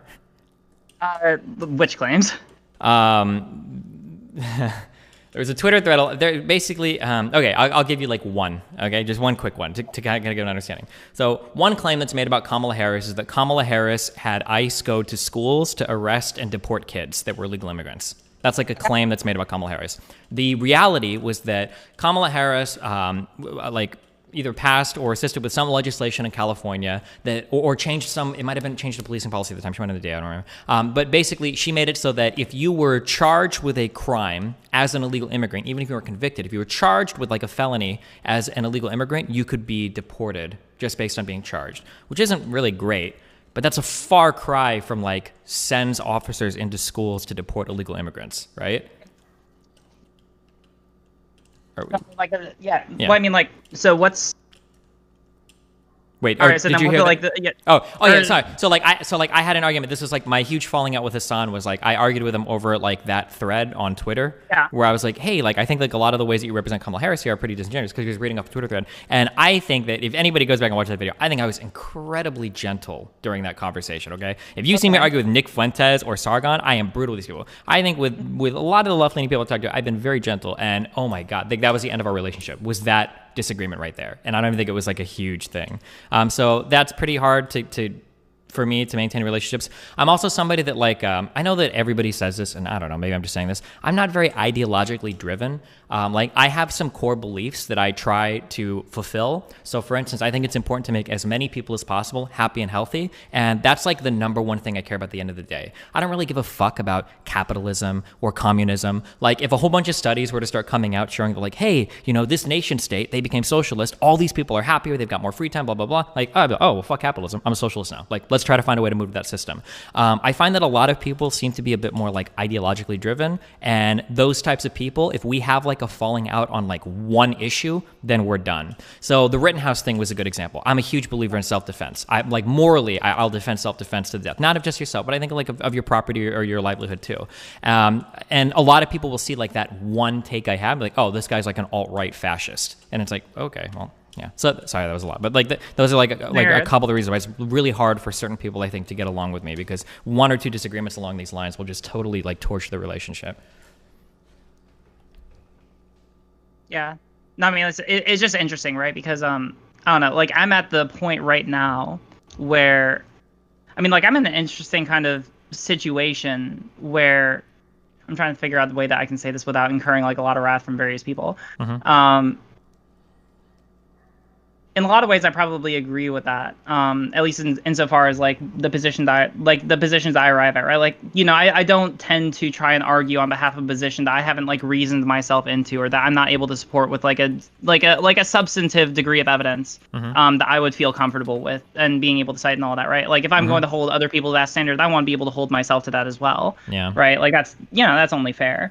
And so there is, but like just by virtue of a lot of the takes that I've had, I've kind of, whether by virtue of chance or circumstance or whatever, kind of ended up in this left online political space, where, I mean, trans rights are on, are very popular. Yeah. But also, like I do not make a lot of economic arguments. In fact, I very specifically try to go away from them because, I'm studying the law, I study, social liberties and social rights. So I try to just focus on, what I'm good at, and so I have a lot of positive association. Now, mind you, I'm not saying that I necessarily, like, I have a lot of positive associations with people with some, really out there economic takes, right? Like I'm associated, like I was just talking to people on the other day who identify as like either socialist or communist or whatever, like very far left economic takes, right?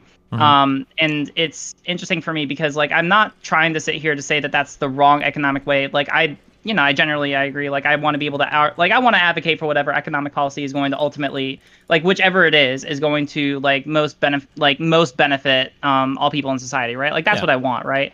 And so I'm just in an interesting situation where I do want to maintain my relationships with people, right? Like, I do want to maintain my relationships with a lot of people. I don't know. I like having friends. Yeah, you know, but having it sucks friends is when nice. it feels like ideological purity is so valued. So, Yeah. like for me, trans issues are just there. It's such a fun area to debate because you can so quickly expose a conservative. Because conservatives are very like facts over feelings, facts over feelings, facts over feelings. Like, oh, well, let's talk about gender constructs. Gender is not constructed. That is actually part of the real. And like people will lose their mind so quickly over over trans conversations.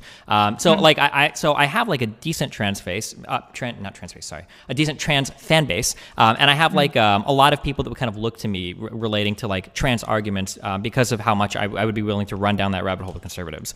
But Sure. I'm not somebody that's going to like ideologically buy into, like with no question, every single trans argument. So one trans argument that's very difficult, I think, to argue from any side, and I don't know what the correct answer is, it's a very, very complicated issue, are like trans athletes.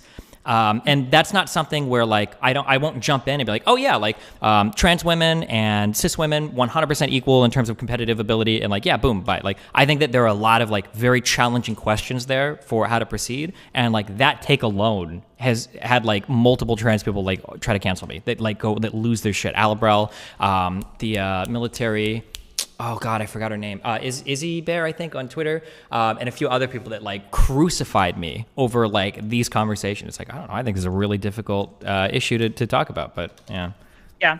Well, I mean, like, here's the thing about it, right? Is that like I do have positions on trans athletes, right? Like I've talked about it.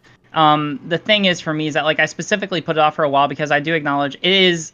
I think if not, I think it would say it. I would say it's one of the hardest arguments to make regarding trans issues, right? Or like one of the hardest areas to argue in, right? Because it like not only are you dealing with like the physiology of like how hormones affects a person, or how like HRT affects someone, or the lack of HRT affects someone relative to people of other gender identities or whatever. But you also get into like these larger arguments about like, all right, well, who should be able to compete against who in sports, right? Like it has like elements. Like it has elements of both like physiology, but also like this larger like idea of like, all right, well, what constitutes like fair competition, right? Yeah, because it really, when you start getting, it's almost like it's like abortion, kind of. Like a debate on abortion oftentimes comes down to the philosophical notion of when do you like grant like moral consideration to an entity, because that's really what you're talking about, right? Because not many people are fans of killing babies.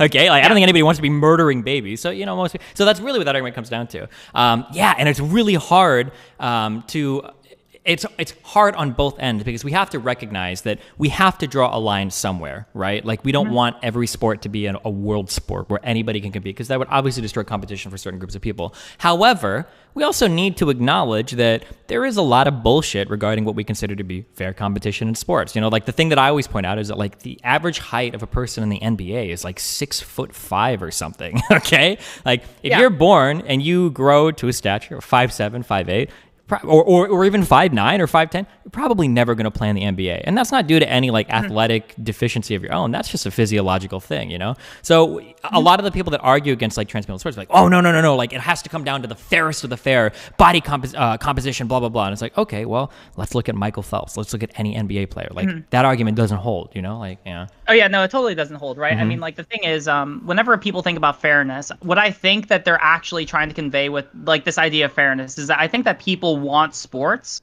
where the only or the main thing which differentiates who wins and who loses is how much time and preparation you put into that they want it to be sport, merit right? based, is essentially they want it to be merit based, right? But like the fact is, like, sports are not merit based right now, right? Like people totally have biological advantages, right? Like even when I competed in football in high school, right? Like I had it was pretty easy for people to see that like I had a pretty clear biological advantage over other people, right? Like I just got them strong genes, I got them strong legs, and I didn't have to put in I put in work and I put in effort, right? Yeah, there is some level of merit to it, but like all else equal, there are certain people that will excel in athletic competition versus other people. Yeah, but I mean, like the fact that like that's always existed, but like we've always had like those kind of like baked in inequalities to sporting competitions, right? It's just that now we decide to draw the line because, oh, trans women, right? And it seems very reminiscent of like back when we had school integration and they were making the same arguments about letting black women compete against white women because it was like, oh, well, the black women are going to dominate in all the sporting categories, right? It seems like every time these arguments are brought up, it's less about actually caring about like the sanctity of women's sports. Because also, side note, most of the people who make these kind of arguments probably don't care that much about the sanctity of women's sports. These are the same people who make the kind of jokes that are like, oh, the NBA looks like it's going to do good this year. I'm so happy for their one fan, right? Like these are the same kind of people who make like those kind of arguments, right? It's only that they care about these kind of subjects when it ends up being like, oh, a minority wants to be able to do this thing. Well, we don't like the minority, so we're going to make the argument that makes the most secular sense, right? Yeah, it's like racist science kind of. It's like where people are doing whatever argument they basically can in order to justify whatever worldview they have. Yeah, exactly. And so like with trans people in sports, like I'm still trying to figure out the way that I would want it. A lot of the evidence seems to suggest like various things about like the effects of HRT. Like I was talking to someone who's like a grad student who studied this for like his master's thesis, right? Who said that like specifically the main controlling thing is, well, there's like two main controlling factors, right? Usually the amount of testosterone, or like usually testosterone in your body over a given period of time, like that combined with like training that you may have done during the time that you were on testosterone, right? So like if you had two people, each who went through like a testosterone fueled puberty, but then later went on to HRT for like a year, but one of them, while they were going through puberty the first time around, like did like a bunch of like weightlifting and like intensive training, like that person, though they both would be like, though HRT would diminish like both of their competitive values, so like where like the one person who didn't compete or didn't train as much when they were going through the first round of puberty would probably do just about as well as anyone else from their preferred gender category, but the person who did the training before would probably still do a little bit better. Yeah, and that's like the one hard argument that it's really hard to overcome. If you manage to get somebody like pre-puberty, then it seems like the argument becomes a lot fairer. But being able to train as a, I don't know if you say cis man, or train as a biological male for like years seems to convert, because unfortunately our lives are limited, and you only have so much time to train. So if you're 21, you can only train for so many years. If you've gotten to train with that elevated testosterone, elevated bone density, and all of that, it does seem to convert some advantage. But the problem is that when you flip it and you ask, there's like three things that you can do. One is you can let trans people compete in the categories that they of their gender identity. So trans men competing with biological men, trans women competing with biological women, which seems to be probably unfair. Maybe that is what it seems to be for the cisgender people in that category, at least for the trans women category. Or you can say, well, no, they've got to compete with their original. They're not original. They're the whatever normal people would say, like the gender assigned at birth. But that also seems to be unfair, right?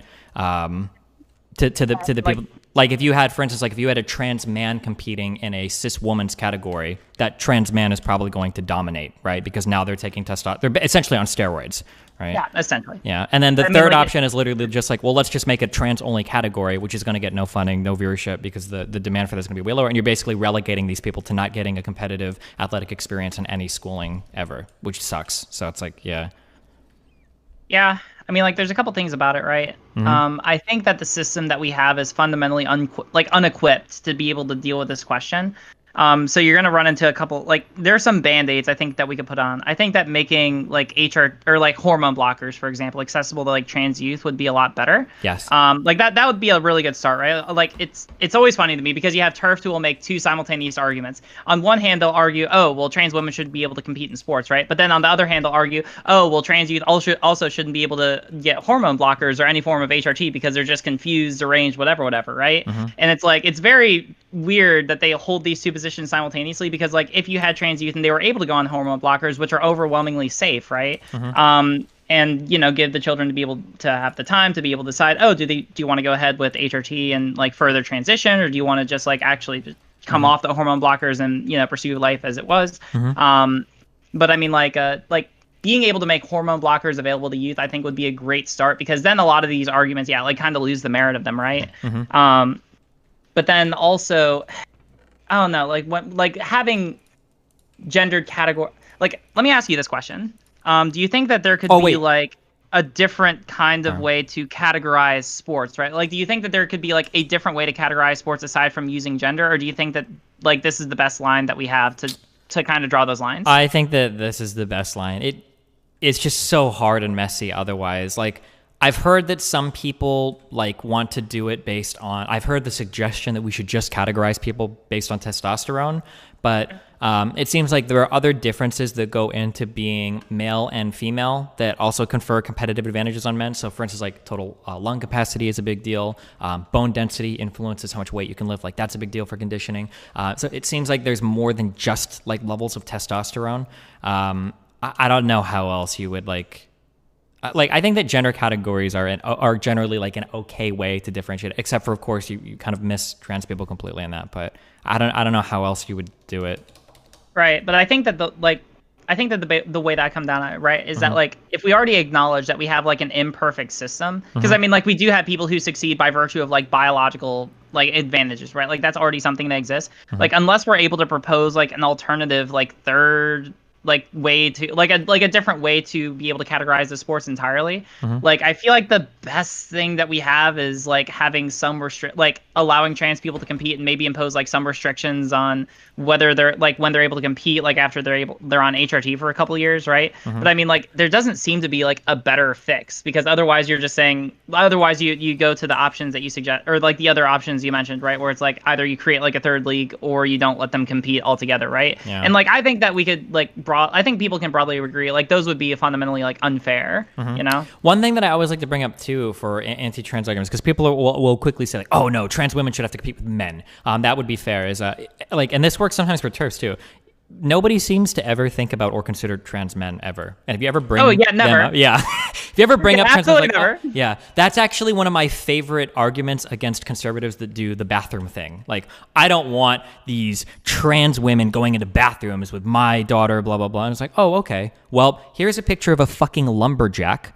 This person that you would call a man is a trans man. Do you want them in the bathroom with your little girl? Like, is that what you want? Like everybody seems to forget like trans men immediately when it comes to, and same thing with athletics too. Like, okay, well, would you want a trans man competing with women then, with cis women in this category? Is that something that you desire? Because I mean, you could just as easily do that. And obviously they would never go for these arguments, and it seems to throw a wrench in their, mode of thinking, but yeah. Oh yeah, 100%. I mean, like I've dealt with so many of these similar kinds of arguments, right? I mean, like if you show anyone like a picture of Buck Angel, right? Like there's no reasonable person who could look at Buck Angel and be like, oh yeah, that's totally a woman who should be in the women's bathroom and who should compete against women in sports. Like no, like that would be absolutely ridiculous. Just to be clear, also, it is a ridiculous notion even that you could like to be making the claim that like, oh, like this person, should be allowed to be in this bathroom. This person should be allowed. You could never know that at a glance. Why would you even pretend that? And I can bring you up like a million different pictures on Instagram or Twitter of people where it's like, well, what bathroom do you think this person should go to? And you'd have no fucking idea that when it comes to arguing about like gender or sex, I'll argue about sex even as a category. People are very quickly like, well, no, these are real. Like you can tell immediately. It's like, no, you can't. The number of genitals that you see in real life is actually incredibly fucking low. And when you think of like, well, what makes a man or a woman, you're not usually thinking of biological things at all. Like, oh, what makes a woman a woman? Well, women have long hair and they shave their legs. Okay, well, men can have long hair. Women aren't born with naturally hairless legs. Like, these are observations that you're making that are entirely culturally informed. Like, you have no fucking idea, like, who would go where. And it's presumptuous of you to think that you'd even know. Like, trans women and trans men are probably already using bathrooms that they identify with, and you don't even have a fucking idea, Oh yeah, no, I totally feel that. I mean, like even nowadays, right? Like I'm basically fully on the other side of at least like social transition, right? So I mean, like I use like women's bathrooms, like I live fully as a woman, right? And no one in the public eye would ever like bat twice at me, right? It's not like I go into women's bathrooms and anyone says like anything twice about me, because I just fucking go about my business, right? I just want to take a piss. Which is really kind of the sad thing about all of it too, is that like at the end of the day, like it is just kind of it's kind of a silly proposition, right? Like the idea that people get bent out of shape about the idea that like, oh, there are actually men who are predators who would appropriate the label of trans women, or there are just trans women who take advantage of the fact that they could go into women's bathrooms to go in there and rape or sexually assault someone. right? Like the idea that like apparently the imposition of a law to prevent that would prevent them from going in and breaking a law, which they were already going to break. Not to right? mention, hold on, I have a fucking son. Okay, if these are horrible rapists, send them to the women's bathroom. I don't want them going to the bathroom with my son. What is this even argument? Like, I don't want the rapers to go into the bathrooms with the women. Like, send them into the bathrooms with the little boys. Like, what the fuck? How does this argument even make sense? Like, what the fuck? Like, we have laws against rape for a reason. It's not like there's preferential places to send rapists. Like, it's that whole argument is so mind-numbingly fucking stupid. Jesus Christ, but yeah. Oh yeah, I know. Well, I mean, a lot of it comes from like bad feminism, where it's like usually these are the premises, right? You start with the idea that like all men are predators, and like all men are inherently predators, right? And then you go from there to the premise that like, well, trans women are men, and therefore you go from there to trans women must be predators, and also trans men cannot be predators because they're actually women. And furthermore, and usually they make the conclusion that actually they're lost lesbian sisters, right? They're not actually men. No, they're just confused about the nature of their sexuality, and they just need to open up to the idea of being a butch lesbian so that they can come over and come back to the lesbians that actually really want them, but that can't have them because they're men. Like it's just like really bad, and that's why I say I don't know. Like I feel I have weird feelings about whether or not to label them, because like they're church, right? So like if you want to like they don't label themselves, but like trans exclusionary radical feminists, right? Usually that's why I'm fine with saying that they're feminists instead. Like some people will say that they're not feminists at all, but like it is feminism. It's just really bad feminism, you know? Sure. Yeah, but I mean like or I don't know, like that's generally the way that I see that. But yeah, like a lot of these arguments are it's kind of weird for me, because like on one hand, like when you actually put in the nose, like when you put your nose to the grindstone, you research a lot of them, like they're pretty easy to debunk, right? But like the unfortunate circumstances, I've debated and talked to a lot of people who hold these beliefs, and I can't tell you how many times I talk to them, and at the end of it, they're like, oh, those are some really interesting points. It doesn't change my mind, but I'm glad we could have the conversation, right? And it's just kind of frustrating that like, all right, so clearly they didn't, maybe this goes back to the idea that like you can't reason people out of the positions that they didn't reason themselves into initially, right? Yeah. But I don't know. It's just kind of frustrating on that end. Actually, I kind of want to, because, God, I have to get ready for a stream later. If you don't mind, I'd actually like asking you about something else. Because I know that we were talking a little bit earlier about like fundamental premises, you know, that we operate from, and lately I've been thinking about one.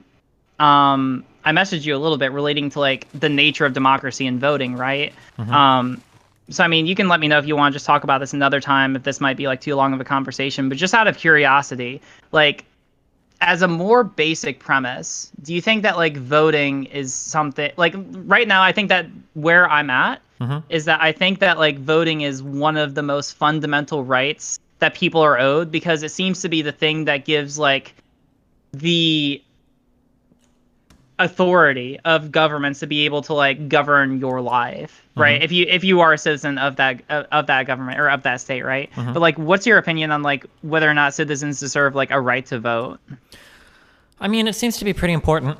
You want the government to be held accountable to the people, and the way that we hold the government accountable is by voting. And I've been like ultra fucking turbo pilled on voting recently, to where I think that voting is actually one of the most impactful things that we can do in society. And I think a lot of the breakdowns in American society actually come from lack of voting. So I mean, I think it's probably important. I think my only complaint in general about democracy right now is that I feel like democracy solves like really well for certain simple problems. Like, we probably shouldn't lynch black people. It's probably not a good idea. So, you know, we have like our legal system, and we've got our courts, and we've got our political process to vote and stuff like that. But when it comes to more complicated things, like what about implicit biases that exist in police officers and judges that can manifest in subtle differences in the sentencing of people of color? Like, it's really hard to bring people together for consensus votes on like even acknowledging, well, it's hard for people to even acknowledge these are problems and then to figure out solutions of these. I think democratically is a really challenging thing to do. Or for things like climate change as well. It's like really, really hard to get people to agree on what the solutions are. And I wonder if democracy is tested there in terms of like, is it possible that we can vote on these things? Like, can people really, you know, do that? Right. But I mean, like, and this is the problem where I get, because I mean, like, this is like, I think that like, if we're just talking about like allocating votes or powers and deciding who our representatives are, right? I think that like the theory that would kind of be responsive to that is like a representative democracy. I mean, like, we have that to some extent. The idea that like, oh, well, you know, we don't allow a direct democracy because people are inherently incapable of being able to make informed decisions on their own. So we have a system structured so that like we elect functionally other people who in their own, who are supposed to be like, quote unquote, like more reasonable or more better suited to be able to make those decisions on the behalf of those people. Right.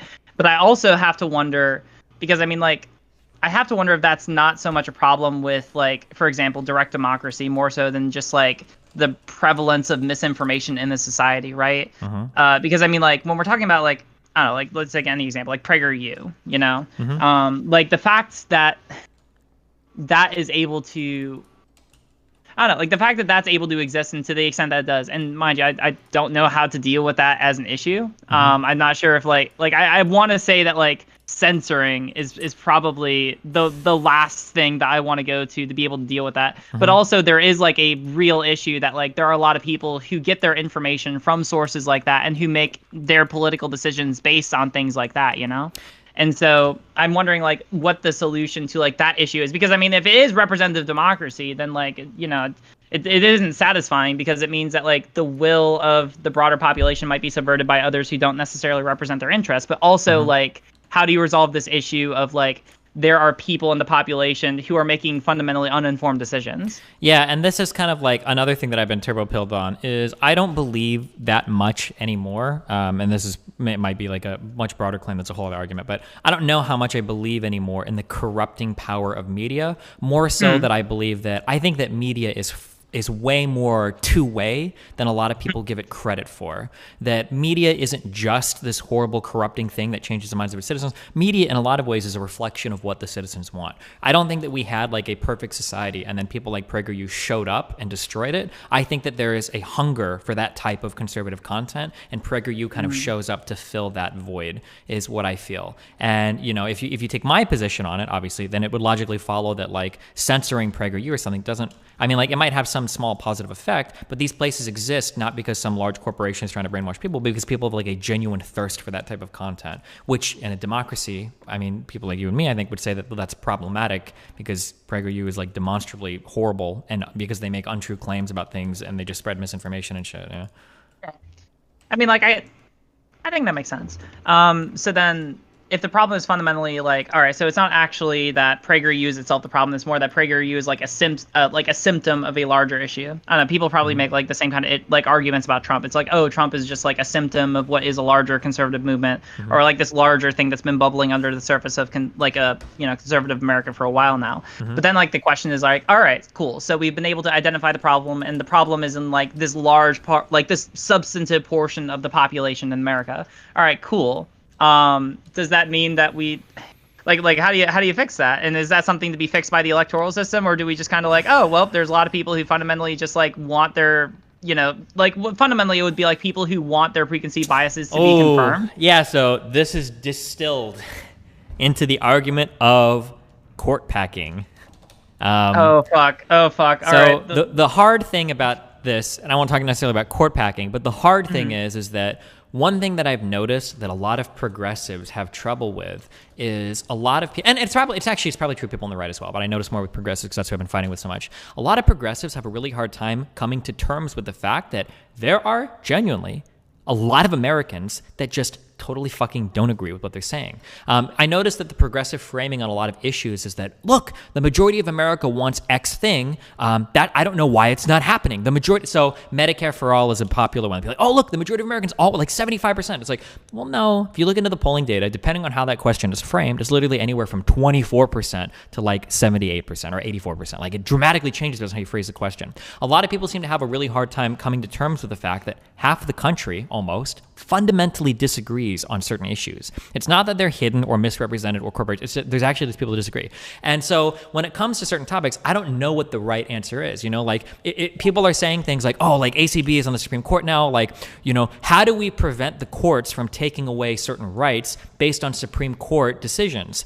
And I don't know what the answer to that is. Like, I don't know if, like, should that be a problem? Because people voted for Trump, and Trump put that Supreme Court justice there. And that, I mean, like, if that's the will of the American people, by what right do you have to say, well, we need to find a way to stop this using any measure necessary? Like, well, in a functioning democracy, I don't know if that should be like the goal, right? The goal should be to win elections and change it, not to like try to change processes or institutions to fit your will if the majority of Americans are. Now, obviously, this gets a little bit more nuanced because we've got like electoral college and voter disenfranchisement. That makes it a little bit more nuanced. But broadly speaking, I think that's an interesting thing to consider. Or more, I'm sure, in some law class or whatever, I think, what is the example they give? Like, can a man sell himself into servitude? Can you vote away your civil rights? Like, that's another question that people ask, right?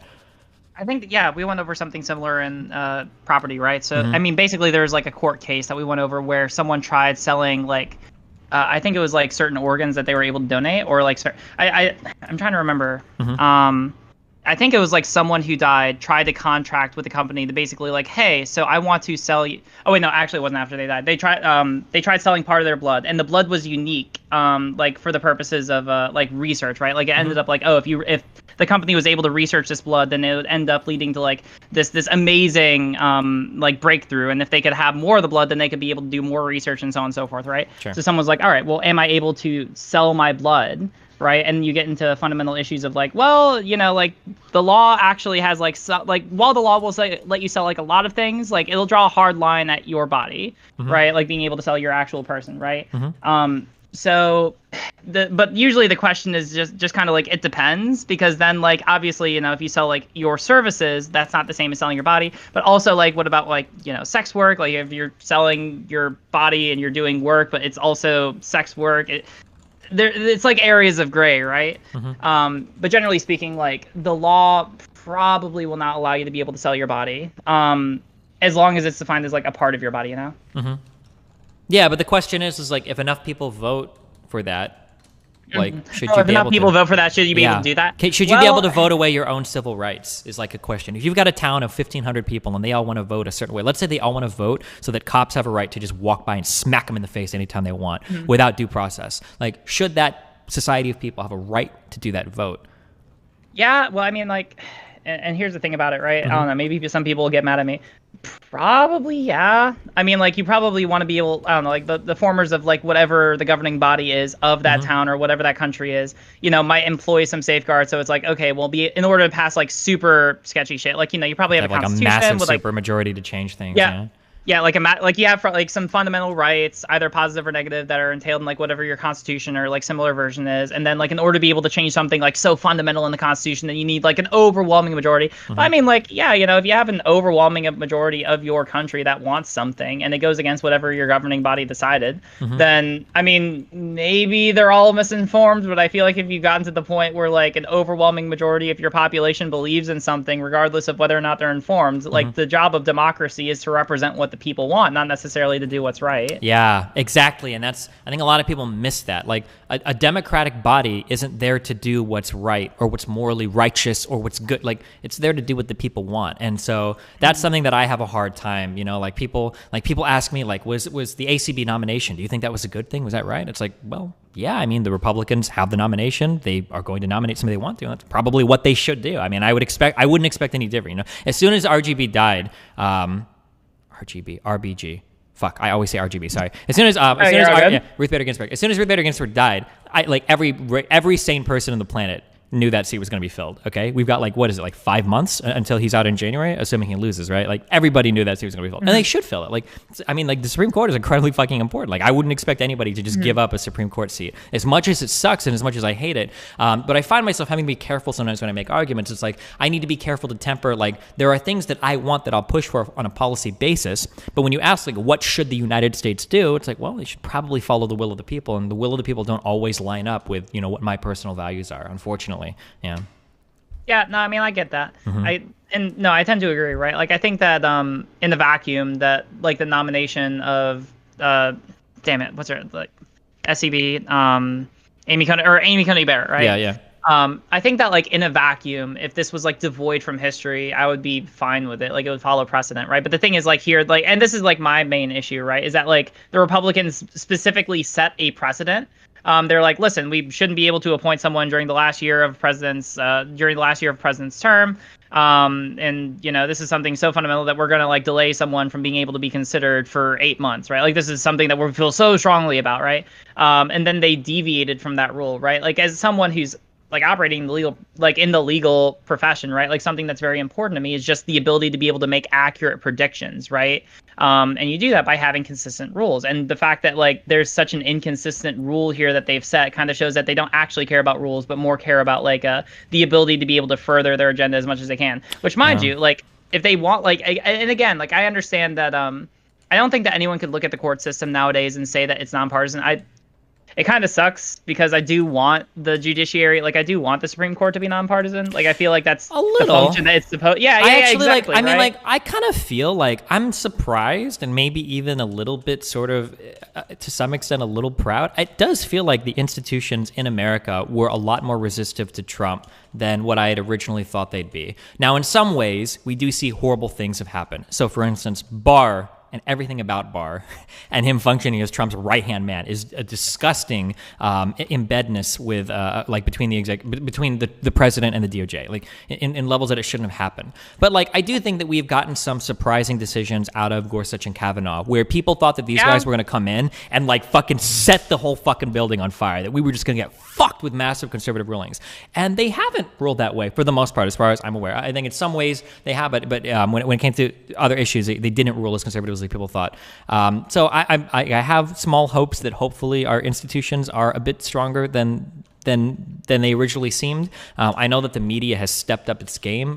Everybody still thinks the media is biased and horrible, blah, blah, blah, but the media has stepped up its game an unbelievable amount over the past 4 years. Holy shit. 5 years ago, it looked like online media would replace traditional media in terms of like where people got their news from and everything. And it seems like traditional media is stepping up their game in terms of fact-checking, reliability, and everything more than they ever have before.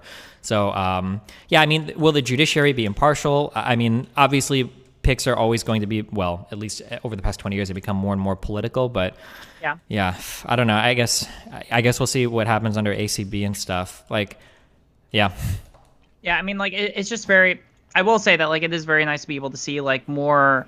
Well, I mean, like the kinds of decisions like Bostock v. Clayton County from Gorsuch, right? Because I mean, it does show that like he is like it does prove to me, and it makes me feel a lot better. I mean, not only is it like the you know, a case about trans rights and like, oh yeah, it's all very good and whatnot, right? But it also just kind of goes to show that like he is someone who, at least to some extent, tries to be, you know, tries to actually, you know, execute the job of principled, you know, and not just partisan. Like the principle. Yeah. Yeah, exactly, right? Which is like the whole reason why they have life appointments, right? Like the idea behind the life appointment comes from the idea that like you should be in this position so that you don't have to worry about any re-election, right? Because we're expecting you to not rule based on your partisan values, but rather just this on is it for the rest of your life. Yeah, we're just expecting you to rule on what you, as someone who we have such a value on, that we would appoint you to the Supreme Court of the United States. What do you, in your professional opinion, think should be the ruling of this case based on the precedent and your knowledge of the precedent, right?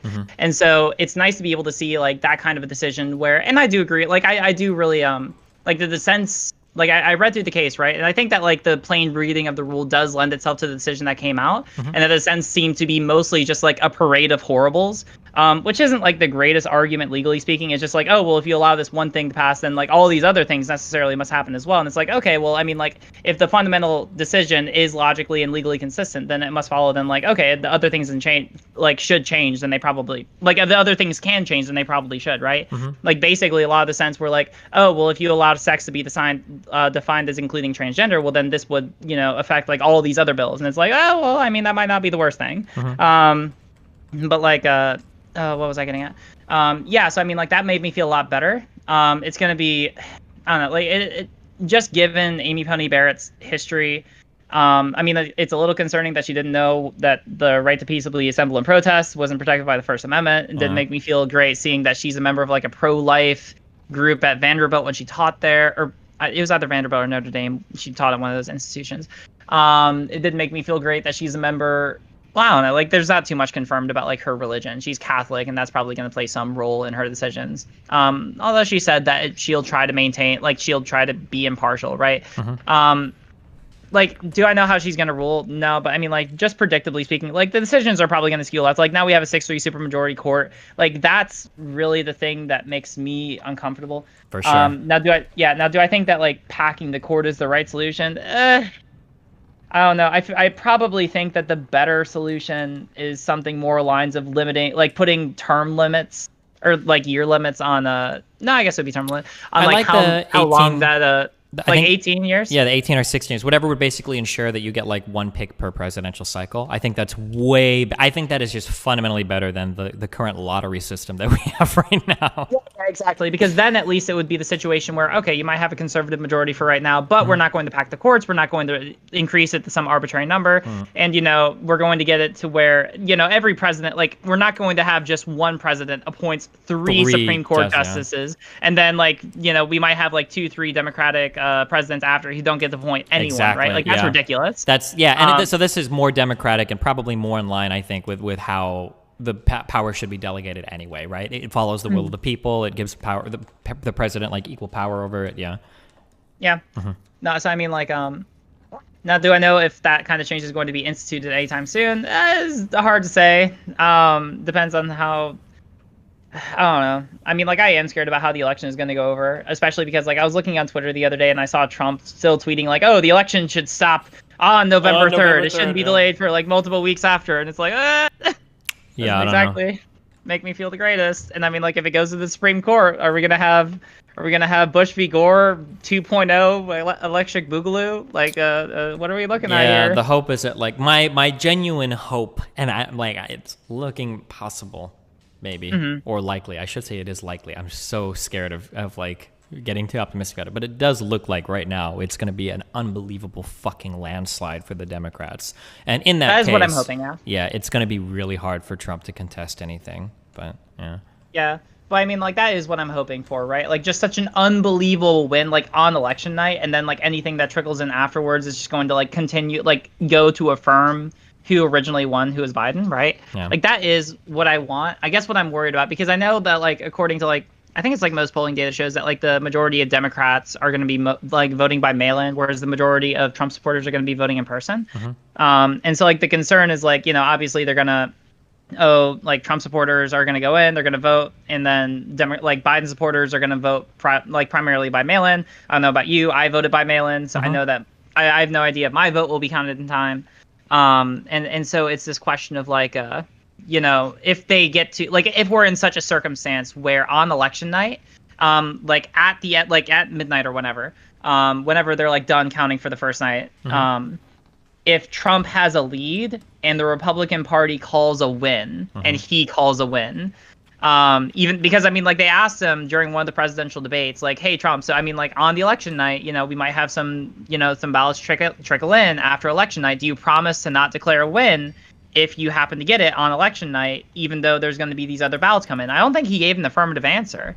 Yeah, that's really scary, especially based on how things are counted. And man, how are they going to do like exit polling and everything? Like, for instance, if the majority of Democrats voted early, the exit polling out of all these polls are going to be insane, right? They're going to massively favor Republicans. I don't know how they're going to wait like all of the polling and everything for that. I have no idea. I have no clue. Yeah, I didn't even think about that because, yeah, I mean, like some of the, I mean, like, fuck me. When I was doing an undergrad, like, I did an honors thesis looking at, like, specifically using, I think it was like 2012 election polling data, right?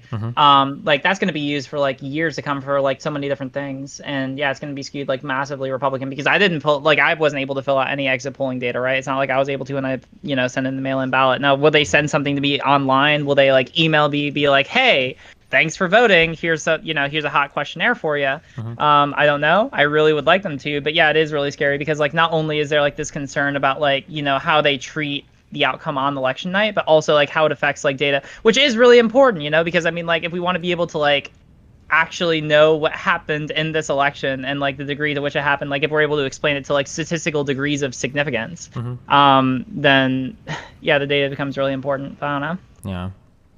Yeah. Yeah, sigh. Damn. I don't want to get too doomer, but God, it's really hard.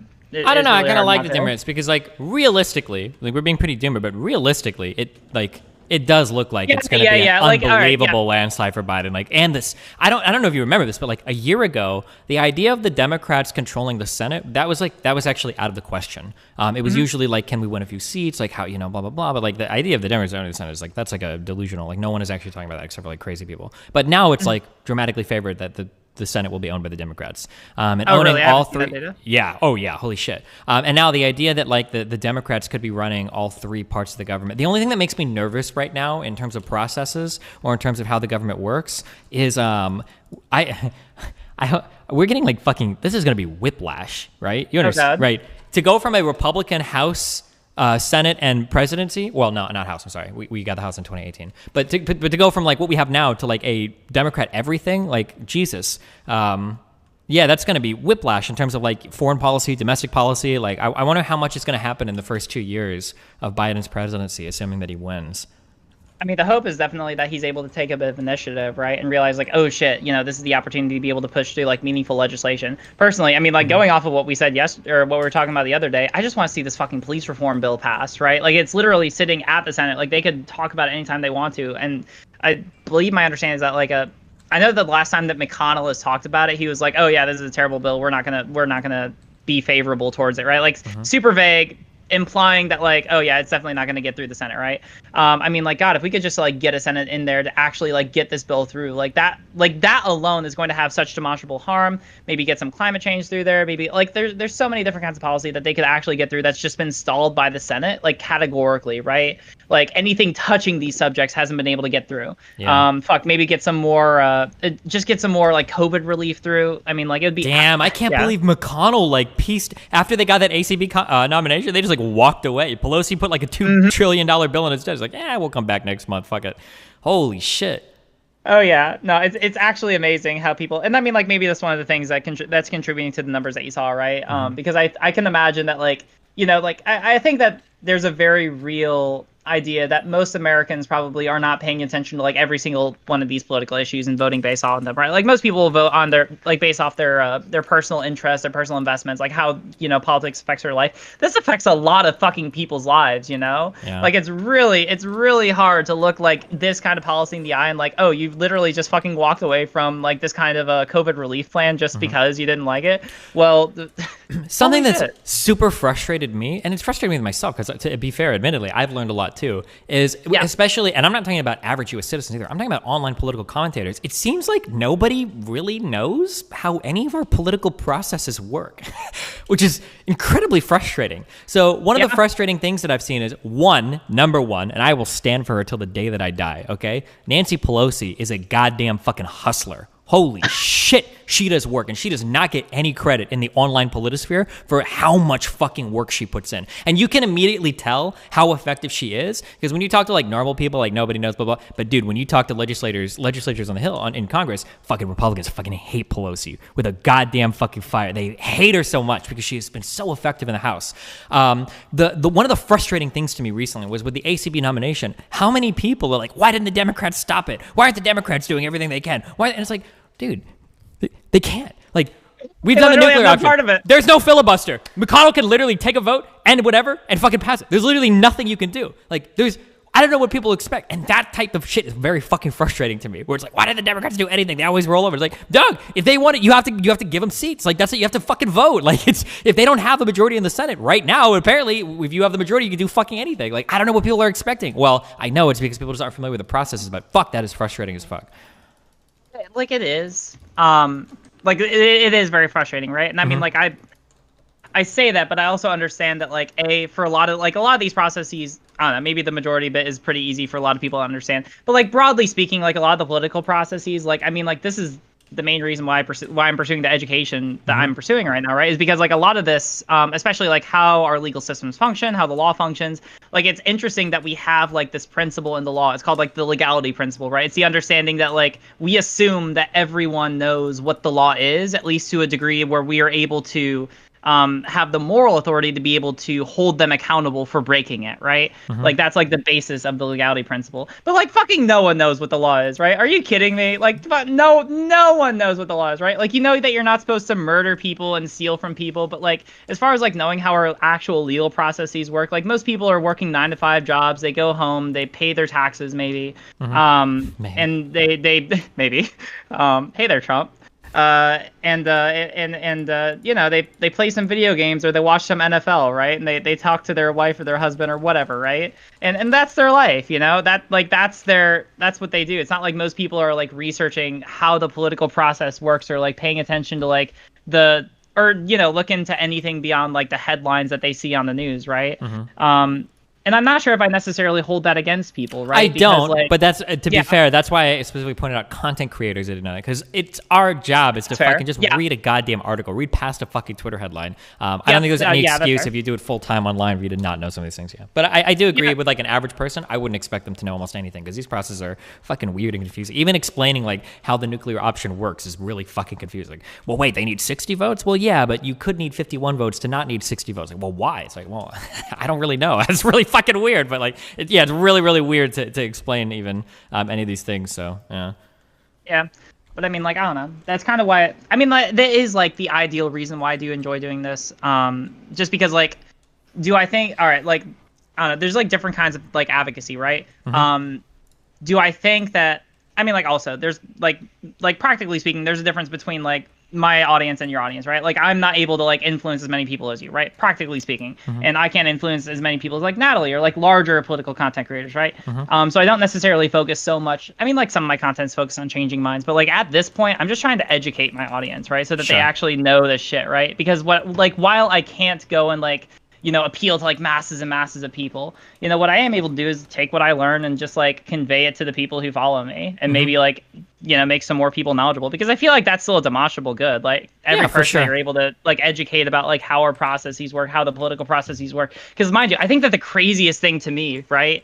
I don't know how it works in every state. I think that most states are like this, right? But like for most states, when they're like in session and considering bills, it's a lot harder to be able to go testify before like a session, you know, for the federal Congress whenever they're hearing a bill, right? But like for most state legislatures, you can just go to a bill hearing and testify when it's happening. Like you can just go, and if you've researched the bill and the topic beforehand and you know what like the general criticisms are going to be, you could just go and let them know ahead of time, like, hey, I'd like to testify on behalf of Bill so-and-so, and just fucking do it, right?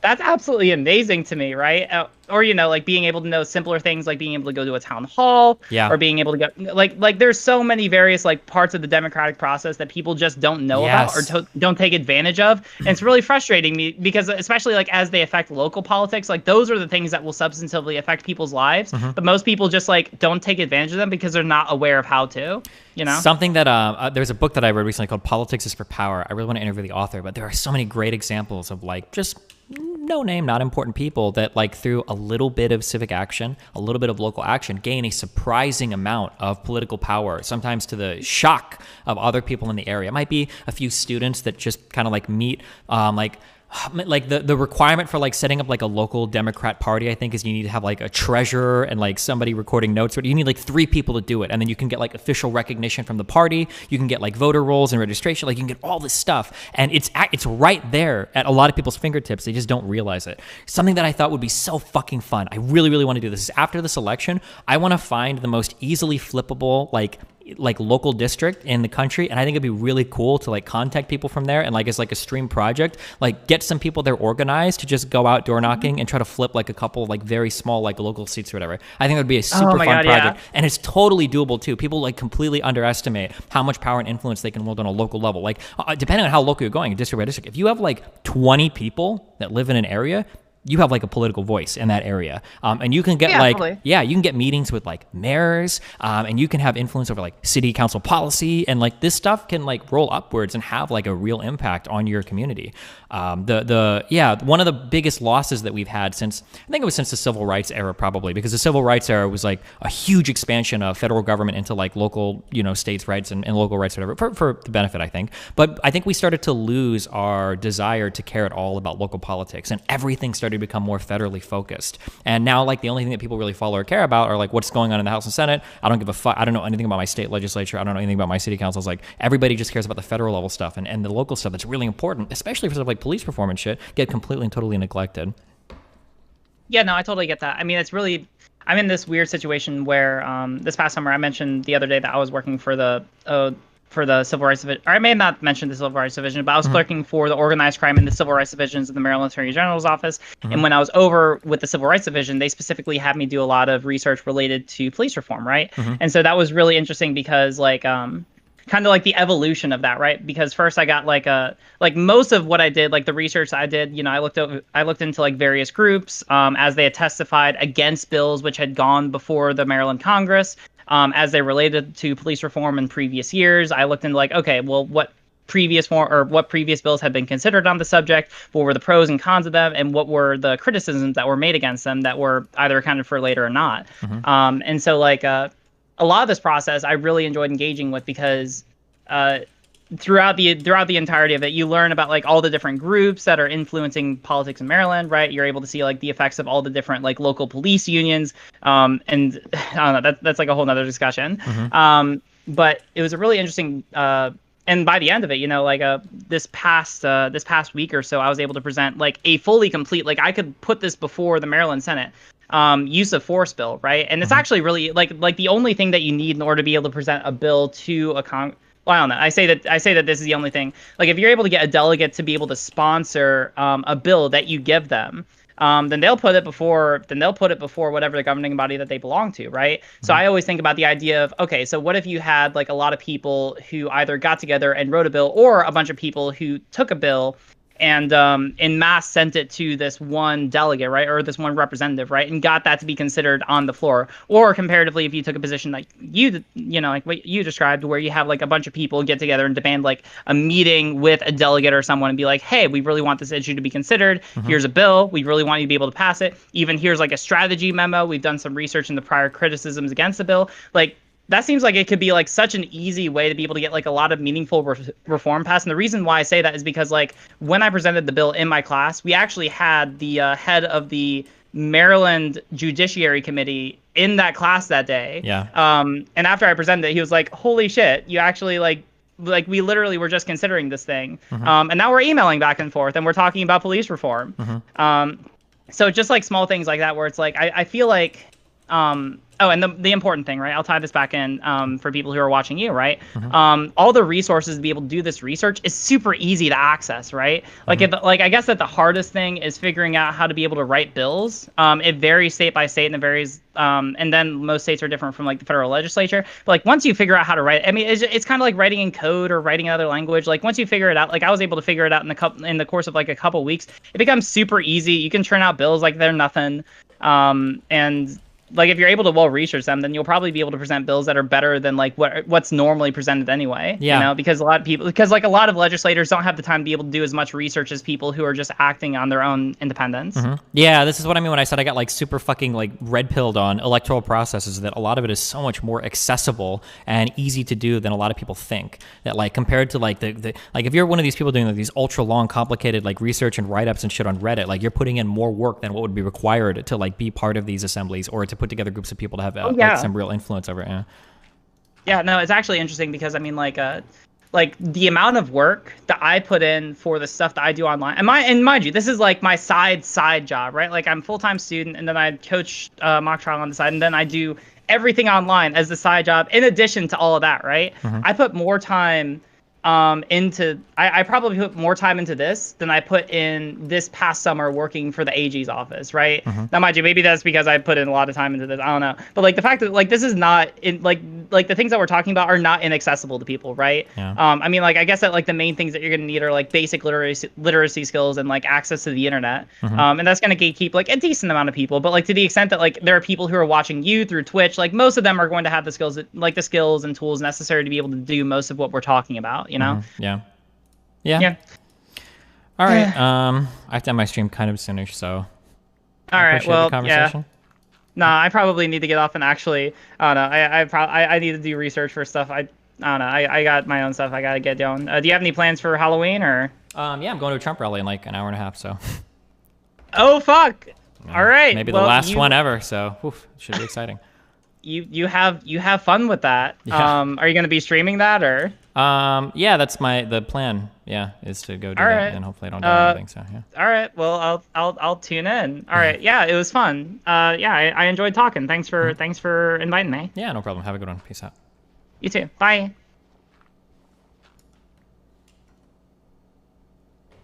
Hold on, I'll be back. Are you going alone? No, we're going with a few friends. One sec, guys.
Okay, guys, we need to convince Book Smarts to come along with us. I think he said he would.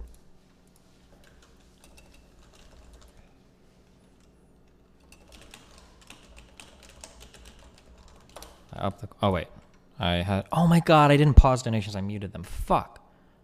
Let me just replay some of these.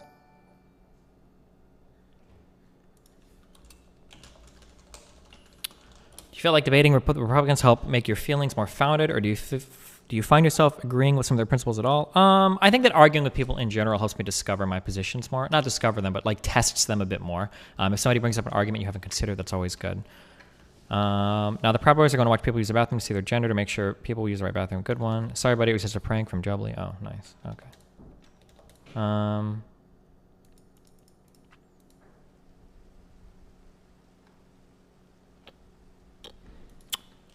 Okay, yeah.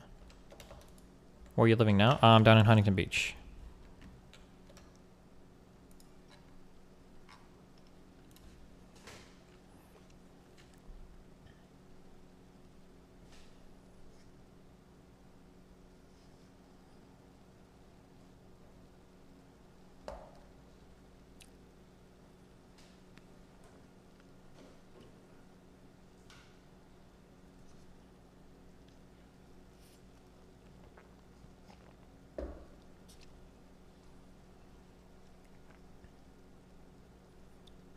Is Trump doing a rally in California? I don't know if it's a Proud Boys rally or what the fuck it is. It's a Trump rally. I don't know if Trump is going to be... I don't think Trump's going to be here, is he?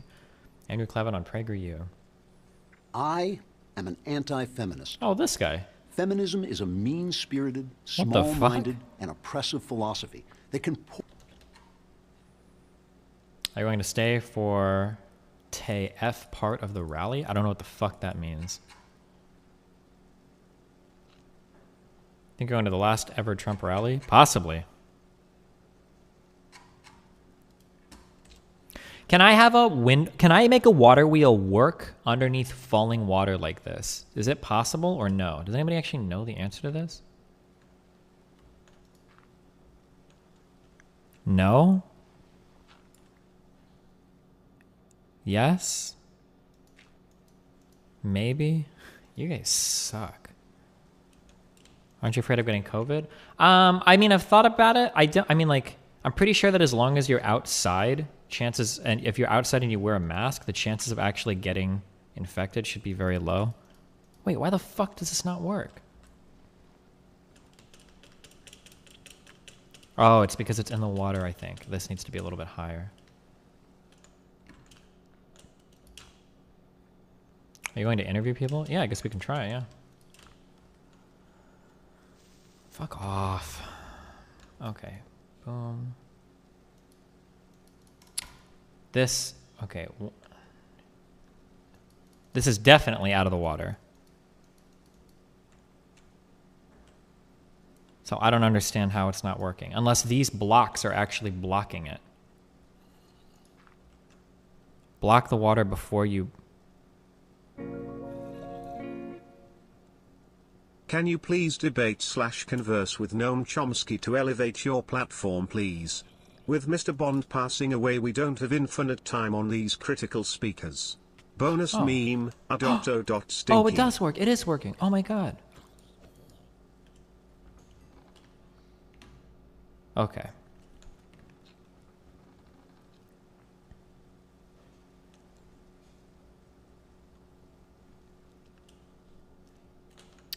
So all I need to do is hang a water wheel off the bottom of my castle.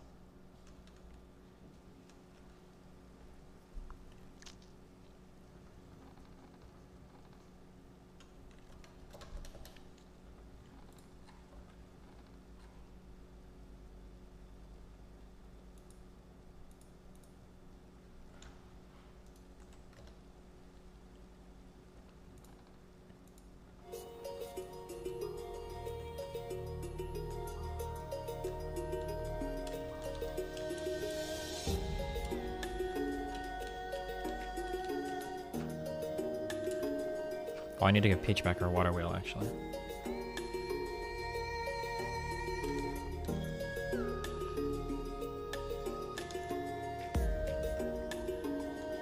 You gnome fuck! Hey Destiny, I sent you an email with the idea to have a talk about cell biology. The way cells do things and keep us alive is fascinating, and I would love to teach you and others. If you are interested, send me a message/email. Daggle1. I love you and I appreciate you, but I'm just not 100% sure how relevant that is.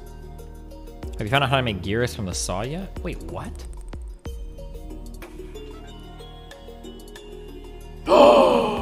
What? This is crazy!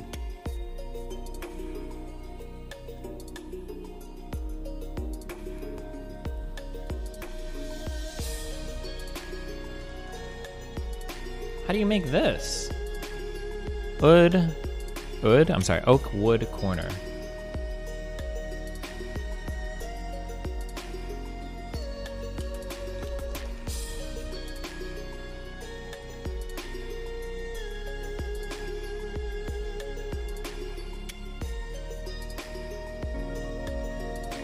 Wait, how the fuck do you make this? Hi Steven, I hope you are doing okay.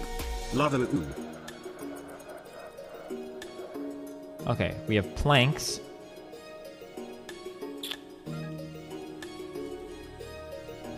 Okay, an oak wood corner. How do I make this oak wood corner? This item is deprecated. It is replaced with a new version to allow more texture variants. It is a rep sheet directly to the new version. Oh.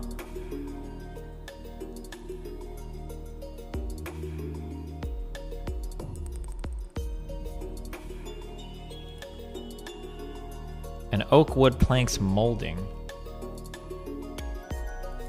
This item is deprecated. You gnome fuck! How do you feel about faithless electors? Not good, man. Planks, and I saw it. Wait. Well, let's just try making it. Fuck it. Press the fucking saw icon. Holy shit. Oh, you sound mad, dude. Are you mad right now?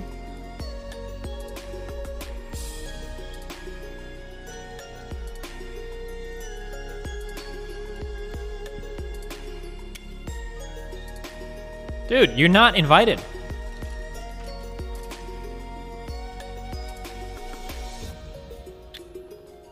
Okay. Wait, do I not have a saw?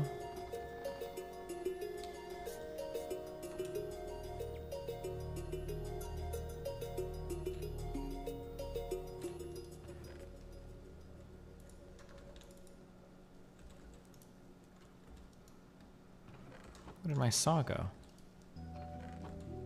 Wait, is it? I know I had a saw, didn't I? Did I give Peach my only saw? Did I make a saw? No, I know I've made a saw. Wait, have I made a saw? Hold on.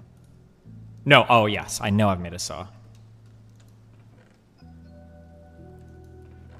Where did I put it? Does anybody know?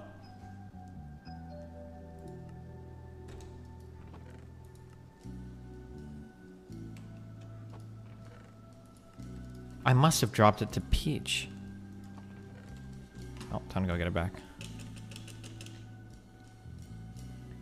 It should be at the water wheel? Is it connected to a windmill? No. I must have dropped it to Peach.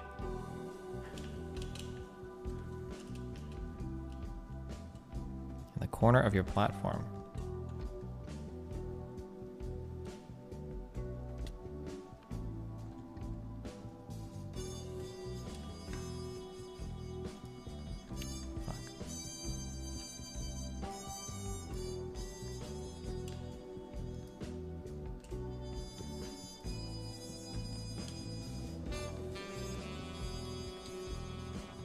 I think this is my millstone too, right? I'm pretty sure it is.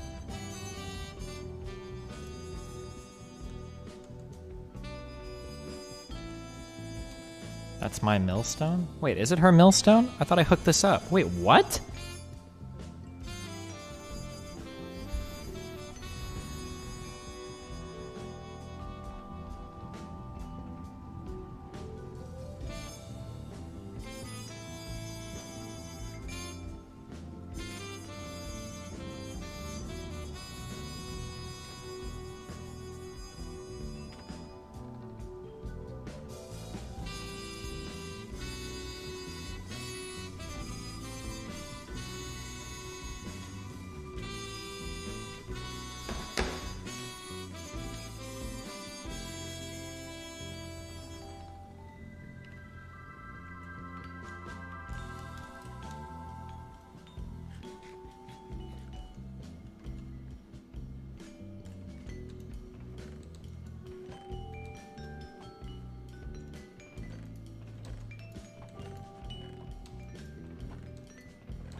What if I dropped it in my castle somewhere? Fuck. Somebody needs to go through the fucking VOD. Because I know that I had...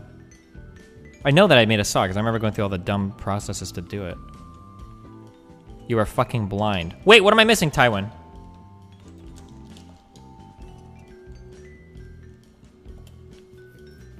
Their saws attached to... Oh no, I saw that, but I think that's her saw. But I had a saw of my own. I think I was holding 2 saws. Somebody go back to my VOD when I was looking at my inventory. I think I had 2 saws. You had it connected to a windmill on your platform. Wait, do I? It's connected to Peach's water wheel. No, I think that's her saw. I have 2. Or I had 2.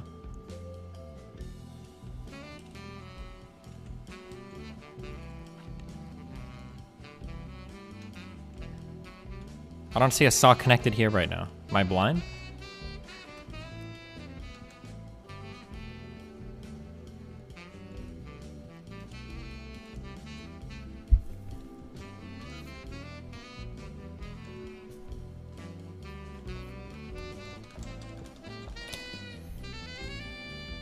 Fucking dubstep. Has it been determined if you're getting Twitch sub money? Nope. 2? 2? How long does stuff stay on the ground before despawning? I don't know if I dropped it. I don't even know if it would be here. Has it been determined if you're getting Twitch sub money? Nope. 2? 2? 2? Oh, god damn. How long does stuff stay on the ground before despawning? Why don't you ask your mom? If I dropped it, I don't even know if it would be here. Has it been determined if you're getting Twitch sub money? Nope. 2? 2? Oh, god damn. How long does stuff stay on the ground before despawning? Why don't you ask your mom? If I dropped it, I don't even know if it would be here. Has it been determined if you're getting Twitch sub money? 2? 2? Oh, god. How long does stuff stay on the ground before despawning? Why don't you ask your mom? If I dropped it, I don't even know if it would be here. Has it been determined if you're getting Twitch sub money? Usually that's what I mean. Something you're Standard of like people like math like changed. No, it's not exactly. Inventory. I don't know. The reason. Okay, there's no saw in this inventory. Stop stuffing your fat fucking mouth. Has it been determined if you're getting Twitch sub money? Wait, this is my millstone. What do I take this millstone? Okay, what's... Oh, there's my saw. Okay, we have that. Okay, saw's in my inventory.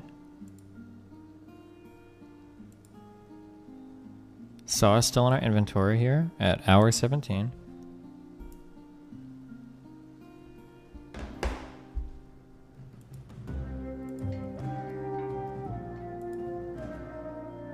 Saw is still in my inventory.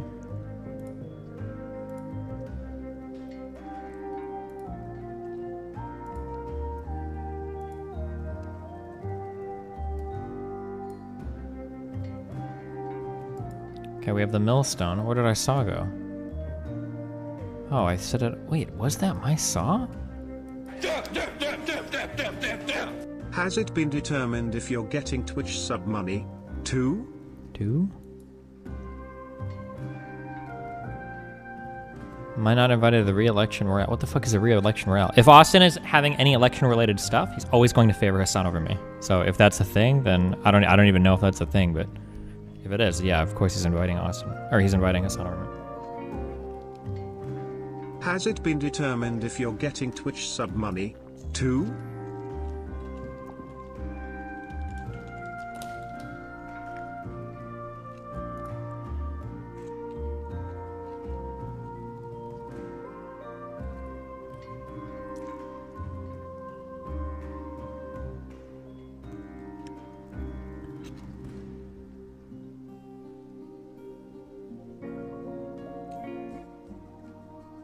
Hello Destiny. I am a political science student writing my master's thesis on echo chambers. Would you be available for an interview? I think you might have some unique insight considering you live inside a literal echo chamber. Good one. Why do, wait, is there even an election royale thing going on?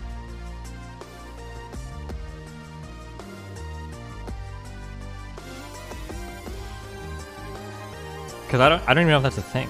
Like, Austin said he was doing one for election night. Got another couple announcements to make. Apologies. Another couple of announcements to make. Number one, for my audience that may not be as familiar with this show, I usually have a show called The Royale. The Royale is a debate show, usually very politically oriented, usually features people from both sides of the aisle politically. I'm going to be doing an election special, I believe, this weekend. An election special, where we are going to feature some of the most prolific political commentators on Twitch. A side that is advocating for Joe Biden, and a side that's advocating for President Trump. Don't know how we're going to find those people, but we will have a show. I don't think it's going to be elimination-based, but it'll be a pre-election podcast. We got another couple announcements to make. Yeah, no one has reached out to me at all about this, so. God, I hope that they find some people to represent Biden, because it's fucking not, it's definitely not his son. I hope, but somebody that's like actually pro-Biden and not. I don't want, making another one of these saws sucks. These gears suck to make.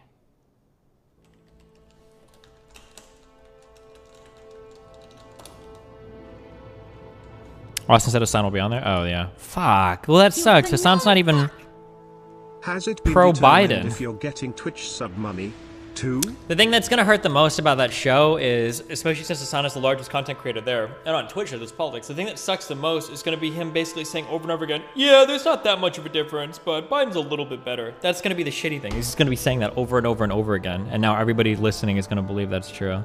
That sucks.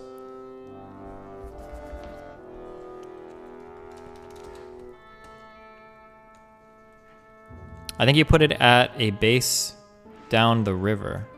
My saw? Did you? Do you think so? Do you have a link in the VOD where I did? I don't know where I put my saw. Unless I left it at Descrub Kings, but I don't think I was sawing anything over there. No, I don't know, dude. What the fuck just hit me? Oh, Venus flytrap. Okay, dude.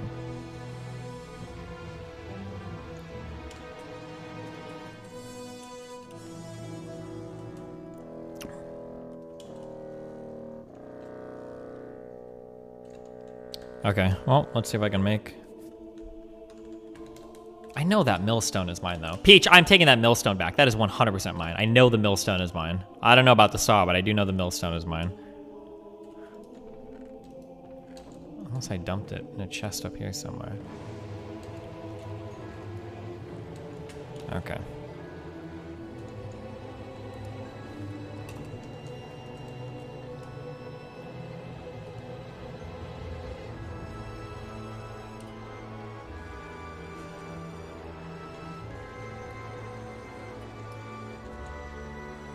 Am I actually being meme jacked? I guess I gotta take the water wheel instead.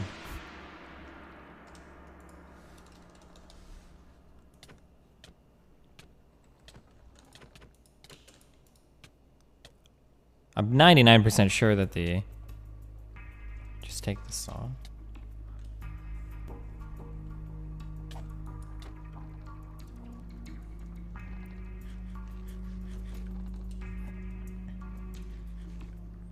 Go to 144 in the VOD and see. Got another couple announcements to make. Apologies. Another couple of announcements to make. Number one, for my audience that may not be as familiar with this show, I usually have a show called The Royale. The Royale is a debate show, usually very politically oriented. Go to 1 hour and 44 in the VOD and see. And see what?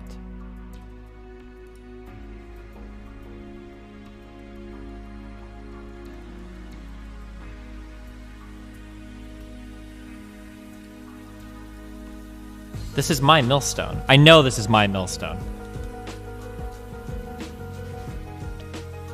Okay, Peach, if you want, we could trade soft for the millstone. That is my millstone, though. 1,000,000%.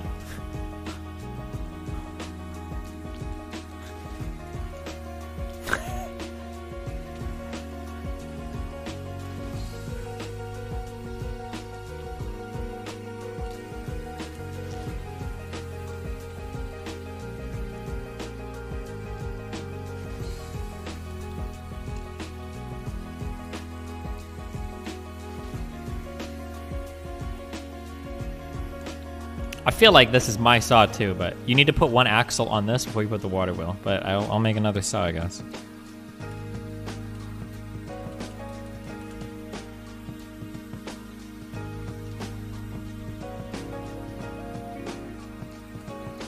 You have probably been asked this before, but have you ever played Among Us on stream, and if not, would you in the future? Maybe someday, probably not, but we'll see.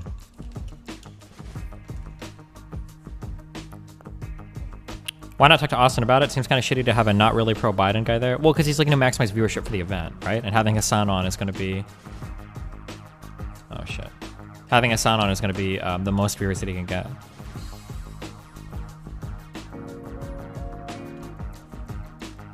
Has it been determined if you're getting Twitch sub money? Two? I don't know. Maybe. Hopefully. Shesh, oh my god, it's all breaking down.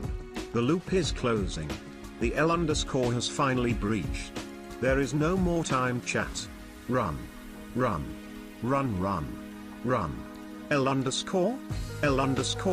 Hassan and Destiny would get more viewers? No, because Hassan would leave. He won't be on any like debate show things with me. Fuck. Does Hassan not want to go? No, Hassan won't go on shows with me. So.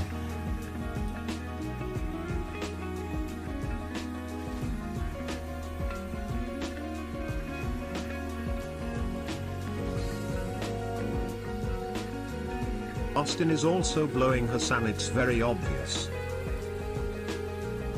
Okay, okay, we need to make another. God, I can't believe it's making another one of these shitty ass fucking saws. Do I have time to do this?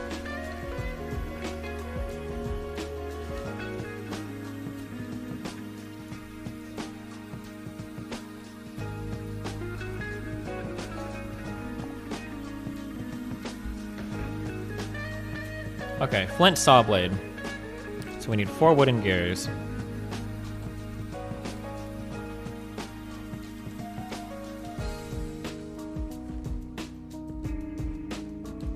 Oh god, I'm missing it. Oh, 4 wooden gears.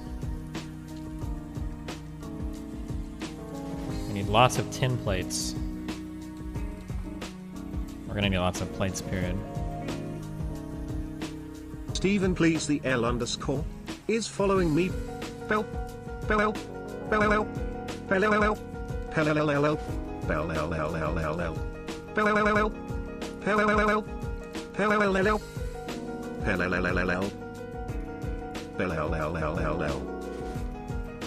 Good one.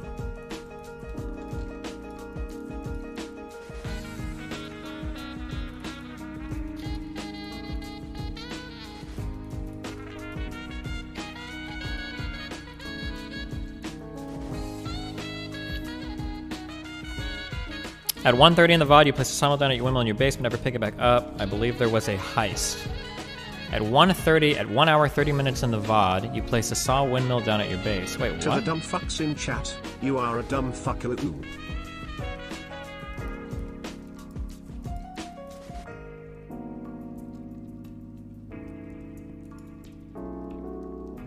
Oh, I'm holding onto a saw here. He is correct. You had the saw at your base and never broke it, but it's gone. Use arrow keys. Oh, I put the saw down here. Wait, do I ever break? Wait, who stole my saw?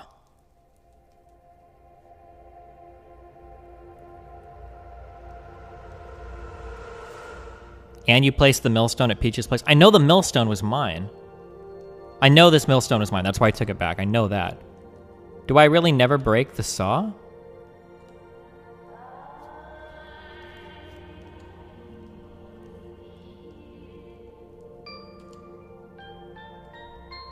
Wait, let me look inside. Go inside.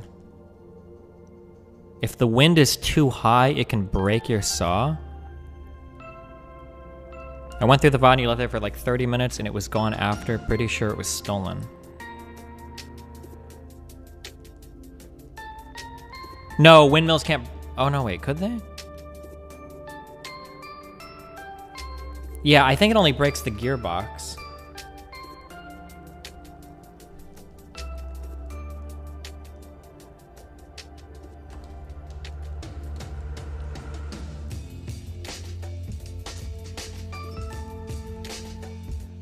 Wait, wait, did someone...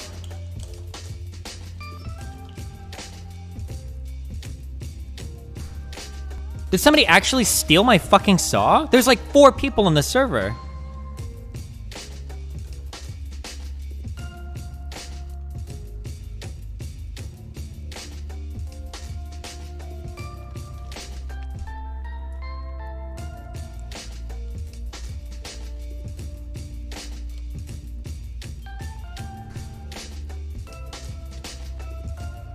It's definitely either stolen or broken. I went through the VOD and you never pick it back up.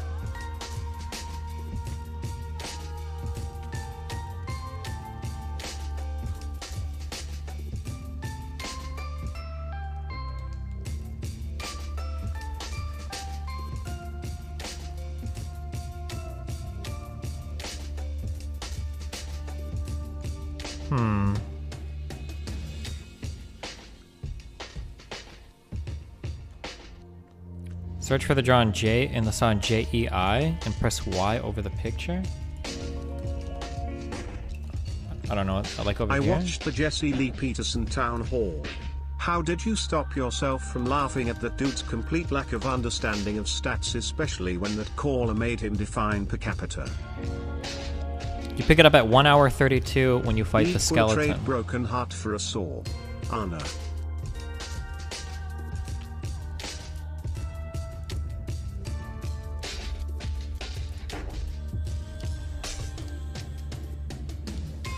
Wait, where?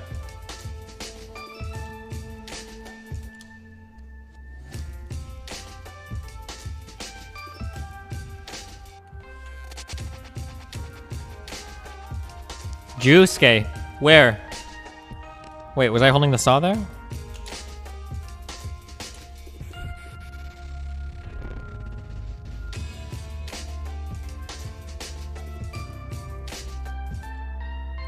The Juice-K or Yusuke, whatever your name is, you have to link a source or you're getting IP banned for making shit up. I will ban you over...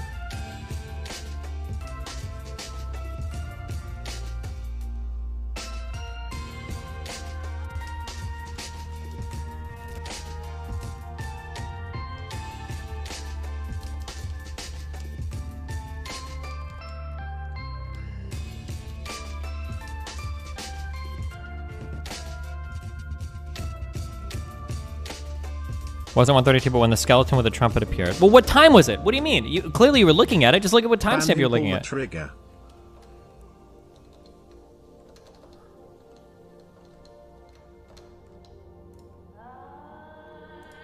Wait, oh, this is still my bot. Oh my god, I'm losing my mind. Somebody's link is important. It has to be Destiny or Sound or Destiny. I can't have both because one won't come on with the other. Oh, cute. It breaks with high winds. Check the tooltip for gearbox. I know the gearbox does, but I don't know if the saw does.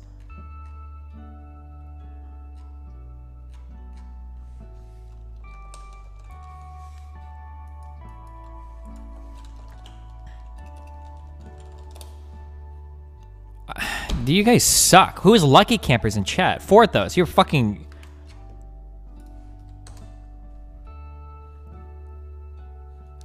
It's that Lucky Camp. Jesus Christ. This music? You were just leaving me a shitty meme? Okay. It broke. Uploading it for right now. I tested my own game. Oh. Okay. Alright, it can break. Thank you. The server is safe for now.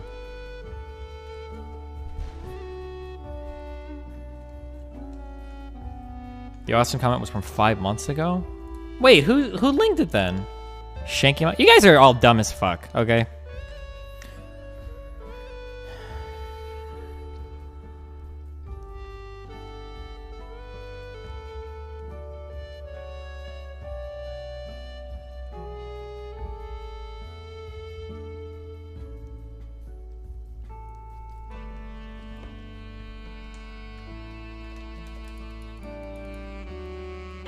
Cameras captured tense moments as the group calling themselves Juice for Trump were rallying support for the president at the crossroads of the world. Juice? Isn't the reason you want the saw to make gears more easily? If so, why not use PGs to get the gear? Well, I've made a lot of gears, but I just want to be able to do it in the future. Okay, fuck. Can we just do this real quick? Or wait, how do I get? Wait, first I need to make a water wheel. Okay, let's do that.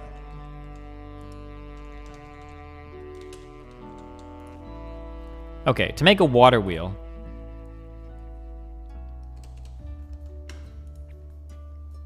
I need 8 of these things.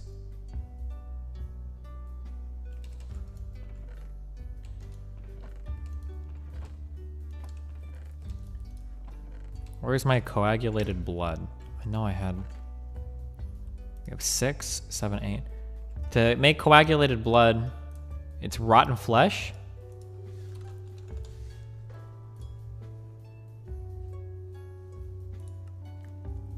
No, blood.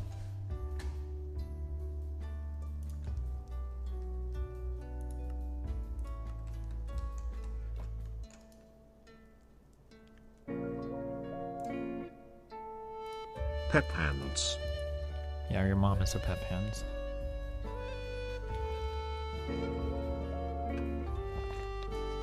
It is now official. Not only has Pepe lost to Yi, but now Pepe has lost to Uu. Pepe posters are truly dumb fucks. Uu. Truly.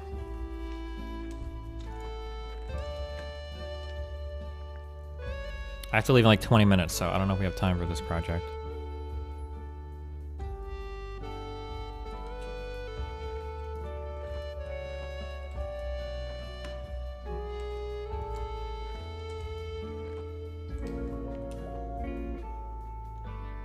Hey Destiny. I used to watch your Remember Tomorrow YouTube channel. Those videos of you yelling at Kyle made me laugh 11 years ago and they still do today. Just wanted to say I appreciate your videos and everything you do. Wow, thanks, Have bud. a good Halloween 3. Why have you not set up your water wheel again yet? You can put a wind home on the block underneath the first gearbox coming out of the windmill to turn it off when there is a storm. You gnome fuck! You can put a windmill underneath... Wait, what? Put a wind home on the block underneath the first gearbox coming out of a windmill. Wind home? I don't know what the fuck a wind home is.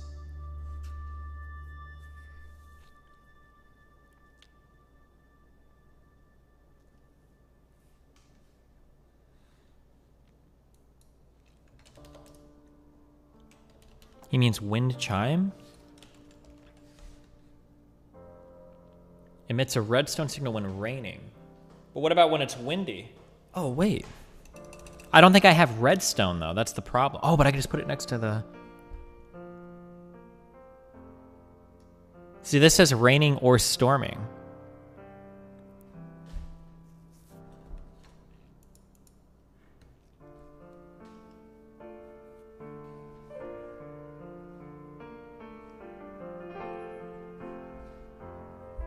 Just put it on, it'll turn off the gearbox so it doesn't break. Will it work when it's storming as well, though? Does it ever just rain and not storm? When it's windy, it's... Oh, okay. Wait, fuck, then fuck all this shit. Then let's just use windmills.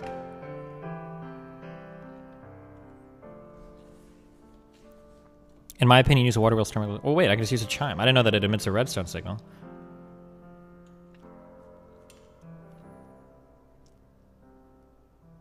Does a chime work if it's inside, or does it have to be outdoors or exposed to the sun or whatever? Like vertically clear?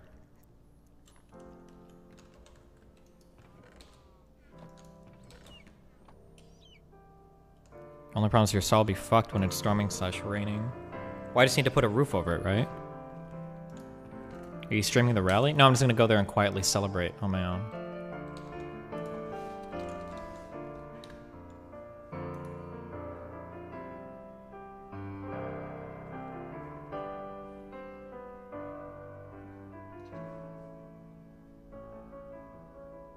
Oh, not the wind chime. I need an actual chime.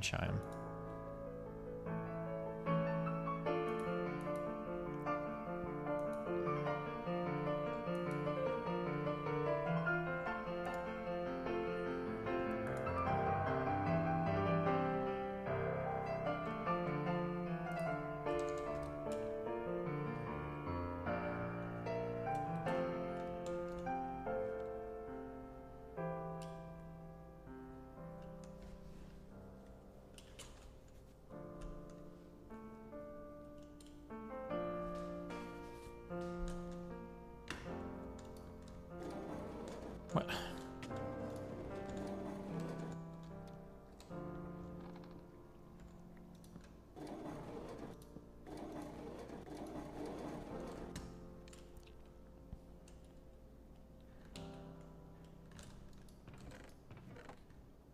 Peach, do you have iron? Is that what your armor's made out of? I need 2 bars.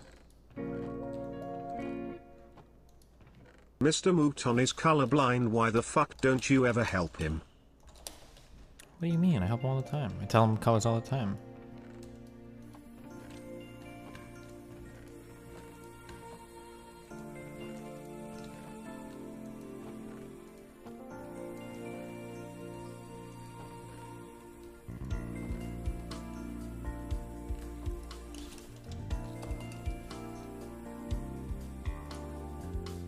Three string and oak thin slab.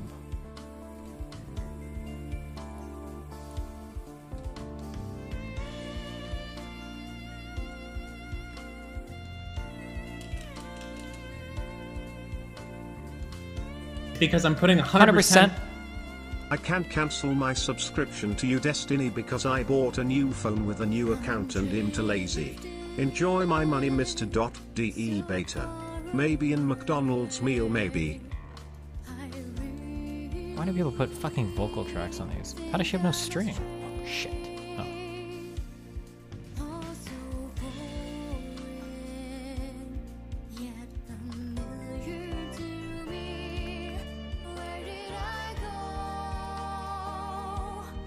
Is that really only one string? Oh my god.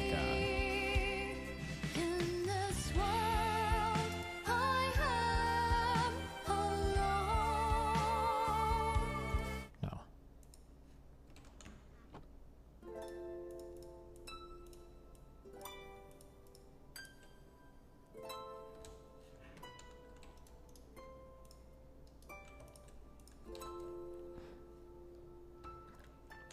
You're doing a great job, Peach. Keep it up.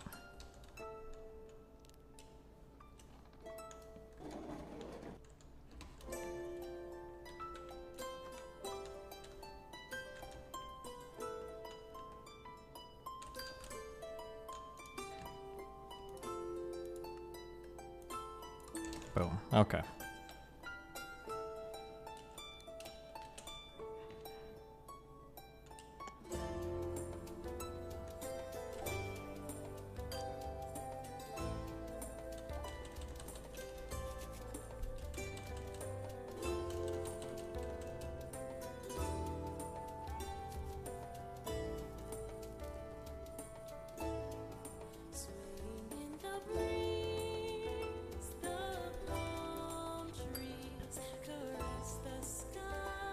Okay.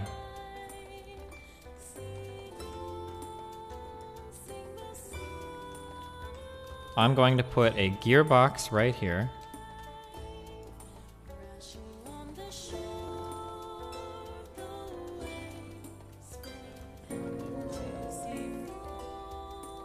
As a determinist, what do you make of you saying I should start going back to the gym again? I guess that you saying that to another person just determines a different outcome for them, but you saying it to yourself is interesting. Relates to deliberation. Kind of reminds me of your mom.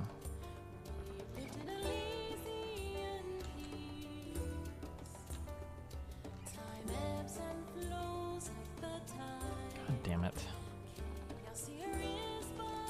Got it.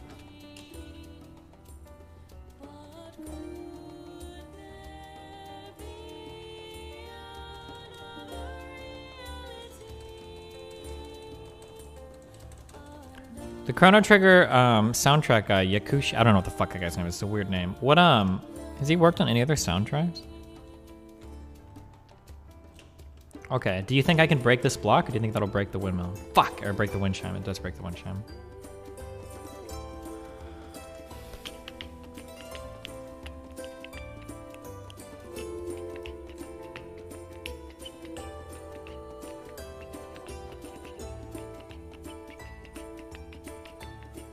Okay, so I'm going to put... Wait, I know what I should do. I should just do this. Okay, so the wind chime goes there. Now this wind chime should turn off this gearbox when it's storming outside, correct?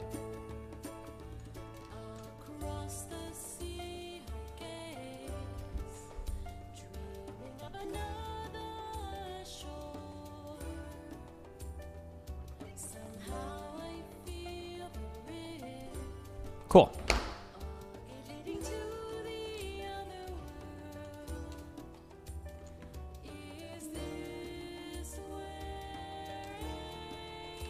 Okay, let's see if we can make a saw. How far into debate are you willing to go? Do you think people actually concede on an argument or two, given that they're real life people instead of online ideologues? Oh, like when I go to the Trump thing? I don't think there's going to be any good debate. It's just going to be us screaming at each other. It's going to be fun. That's it. Okay, I'm building the saw, and then we're going to kill the stream. Or we'll see if we can build the saw. I don't know if I can get that far. Hey Destiny, do you think that non-citizens living in the US that pay taxes ought to have the right to vote? That's a really hard one. I'm not sure. I've thought about that recently. I could go either way on that. It seems like you gave Pikachu the saw at 1:53 and 18 seconds. PTW, love your buddy. Yeah, but I think that saw was already hers. Was it? When I went down to her base a long time ago, there was already a saw attached to the water wheel. That wind chime has to be connected to the gearbox directly under it? Wait, the wind chime has to be above the gearbox? First DGG sub. Having to pay real money feels weird, man. It needs to be under the gearbox?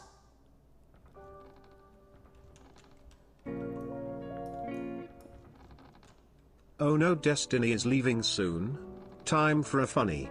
I know just the one. Two? Ha ha ha two? Ha ha ha two? Ha ha ha two? Ha ha ha two? Ha ha ha two? Ha ha ha two? Ha ha ha two? Ha ha ha two? Ha ha ha two? Dumb fuck. Oh my god.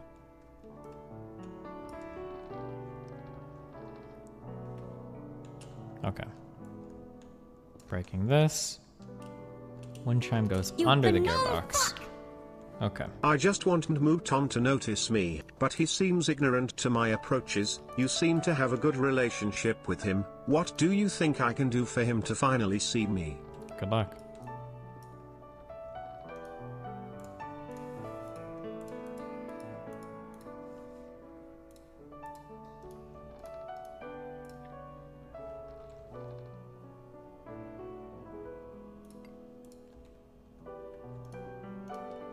You gnome fuck! Hi.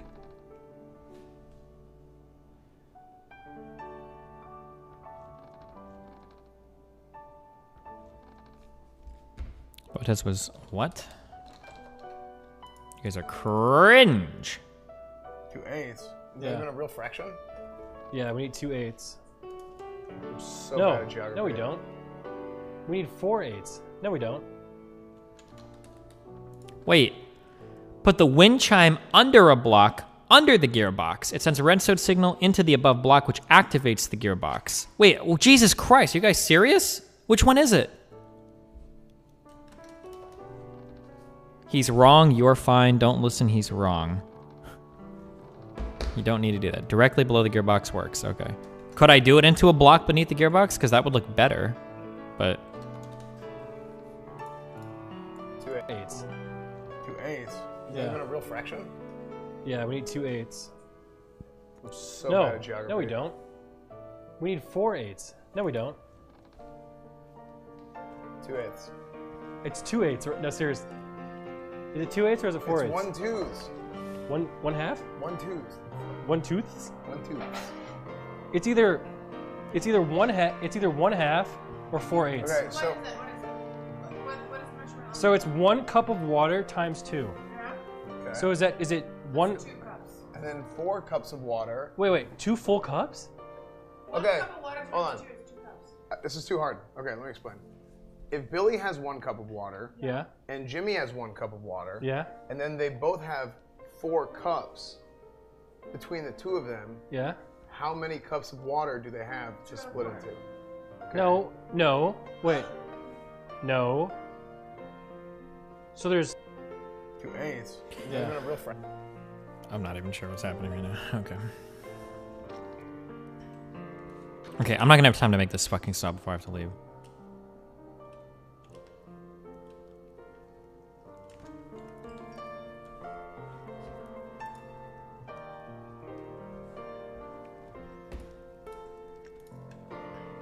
Okay, we need...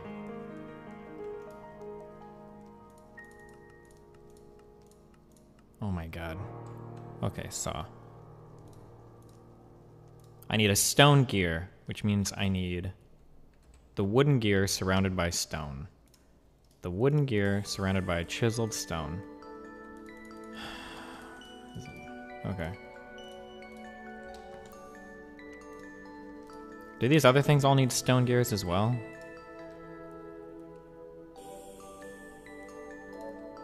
Okay, so let's just make 3 stone gears.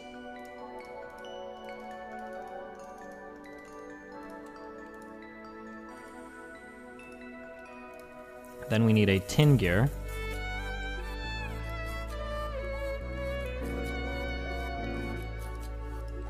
Mr. Mouton is in the 4th age, he's gonna destroy you. Is he really in the 4th age already? Listen, dude, I've been doing real life shit, okay? Fuck me. 1, 2, 3, 4. Do I have plates and other chests? I know I do.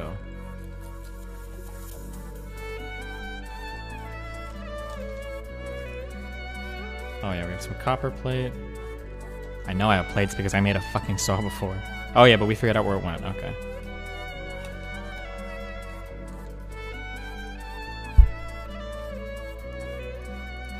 Okay, there's our tin gear. And then I need flaked flint.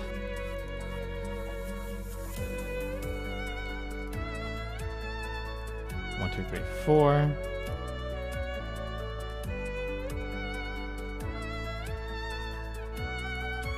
Okay, 1 gear down. Oh wait, oh my god. I need more rotten flesh. Who has rotten flesh? Peach, I'm coming.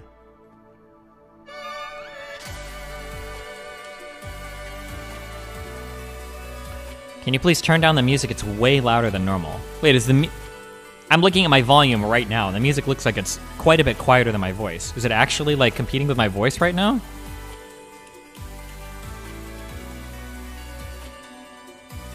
Like, I feel like if I turn it down much more, you're not gonna be able to hear it.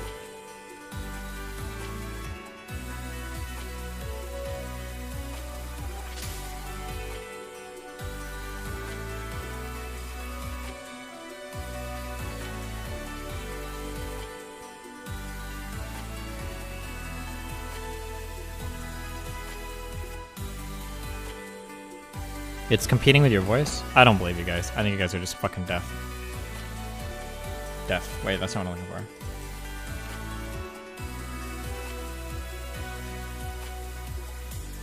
for. Okay, don't mind me, we're looting. Oh, yes. Anything else? Nope, okay.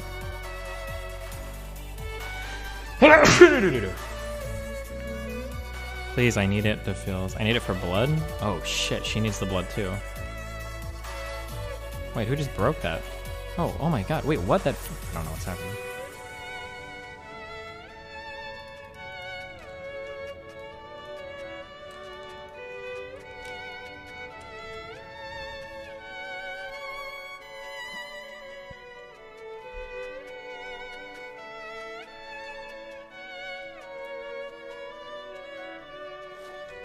This guy can vote, but not a smart immigrant. Wait, what? Hey Tim, I would love for you to show chat how smart you actually are. Don't look at chat until this is answered. What is 1 plus 1? Wait, I'm sorry, I can't see. What is 1 plus 1? That's 2. Plus 1, that's 3. Plus 1, that's 4. Times 0, it's 0. The answer is 0. That's my answer. What do you mean no? What do you mean no? Bro, 1 plus 1 is 2. Plus 1 is 3. Plus 1 is 4 times 0. And 4 times 0 equals 0. Bro, why are you guys all saying PMADS? I don't know what that is. I don't know what PMADS is, bro. Bro, anything times 0 is 0. Are you guys trolling me, bro? This does not equal 3. No, it does not. You have to multiply first. Why? What the fuck is PMADS, dude? What are you guys saying? It's the order that you're supposed to do it? Why is everyone saying PMADS? Wait, what? Parentheses, exponents, multiplication, division, left to right, addition, subtraction, left to right. So you're supposed to multiply first. So you do 1 times 0 first, and then 1 plus 1 plus 1. So the answer is 3. I'm doing this on a calculator. I don't believe any of you. I'm doing this on a calculator. 1 plus 1 plus 1 plus 1 times 0 equals 3.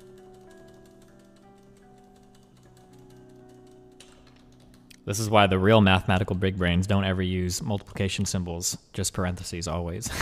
That's the real way to do it. We're not arguing about this in chat for 12 hours ago, though.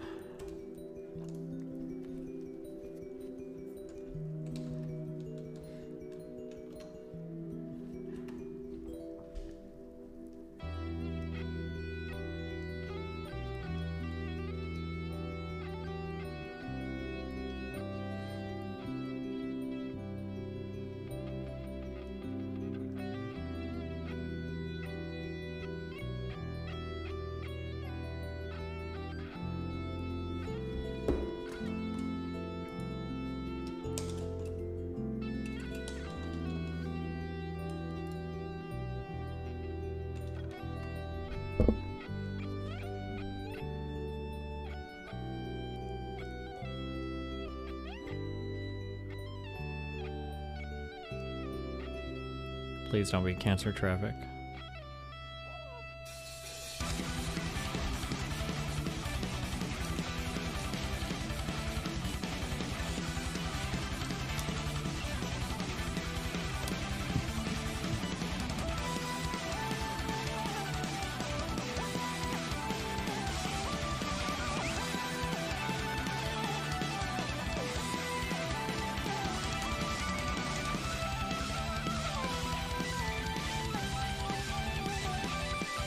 Think you can put bark in here? Oh shit, I didn't mean to do that. Whatever. Oh my god, hell yeah. Oh wow, that shit burns super fast.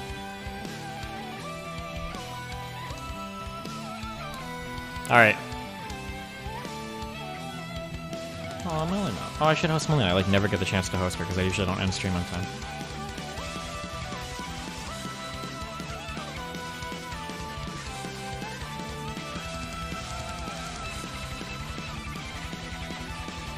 All right, I love you guys. It's been fun. Ripper and a cappuccino, cappuccino. I will see you guys in probably in about, I'm gonna say 2 hours, hopefully like an hour and a half.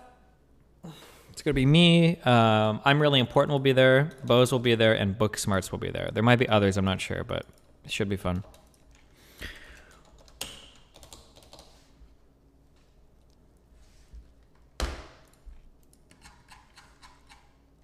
Give me the song, you fuck. Here, it's an OC remix album. Will you be the one streaming? Yeah, I will be. I'll see you guys in a bit. Where's the rally? It's over in Beverly Hills. Are you going with protection? No, my gun is at home. In a video game. My Minecraft home. Not sure what you guys were talking about.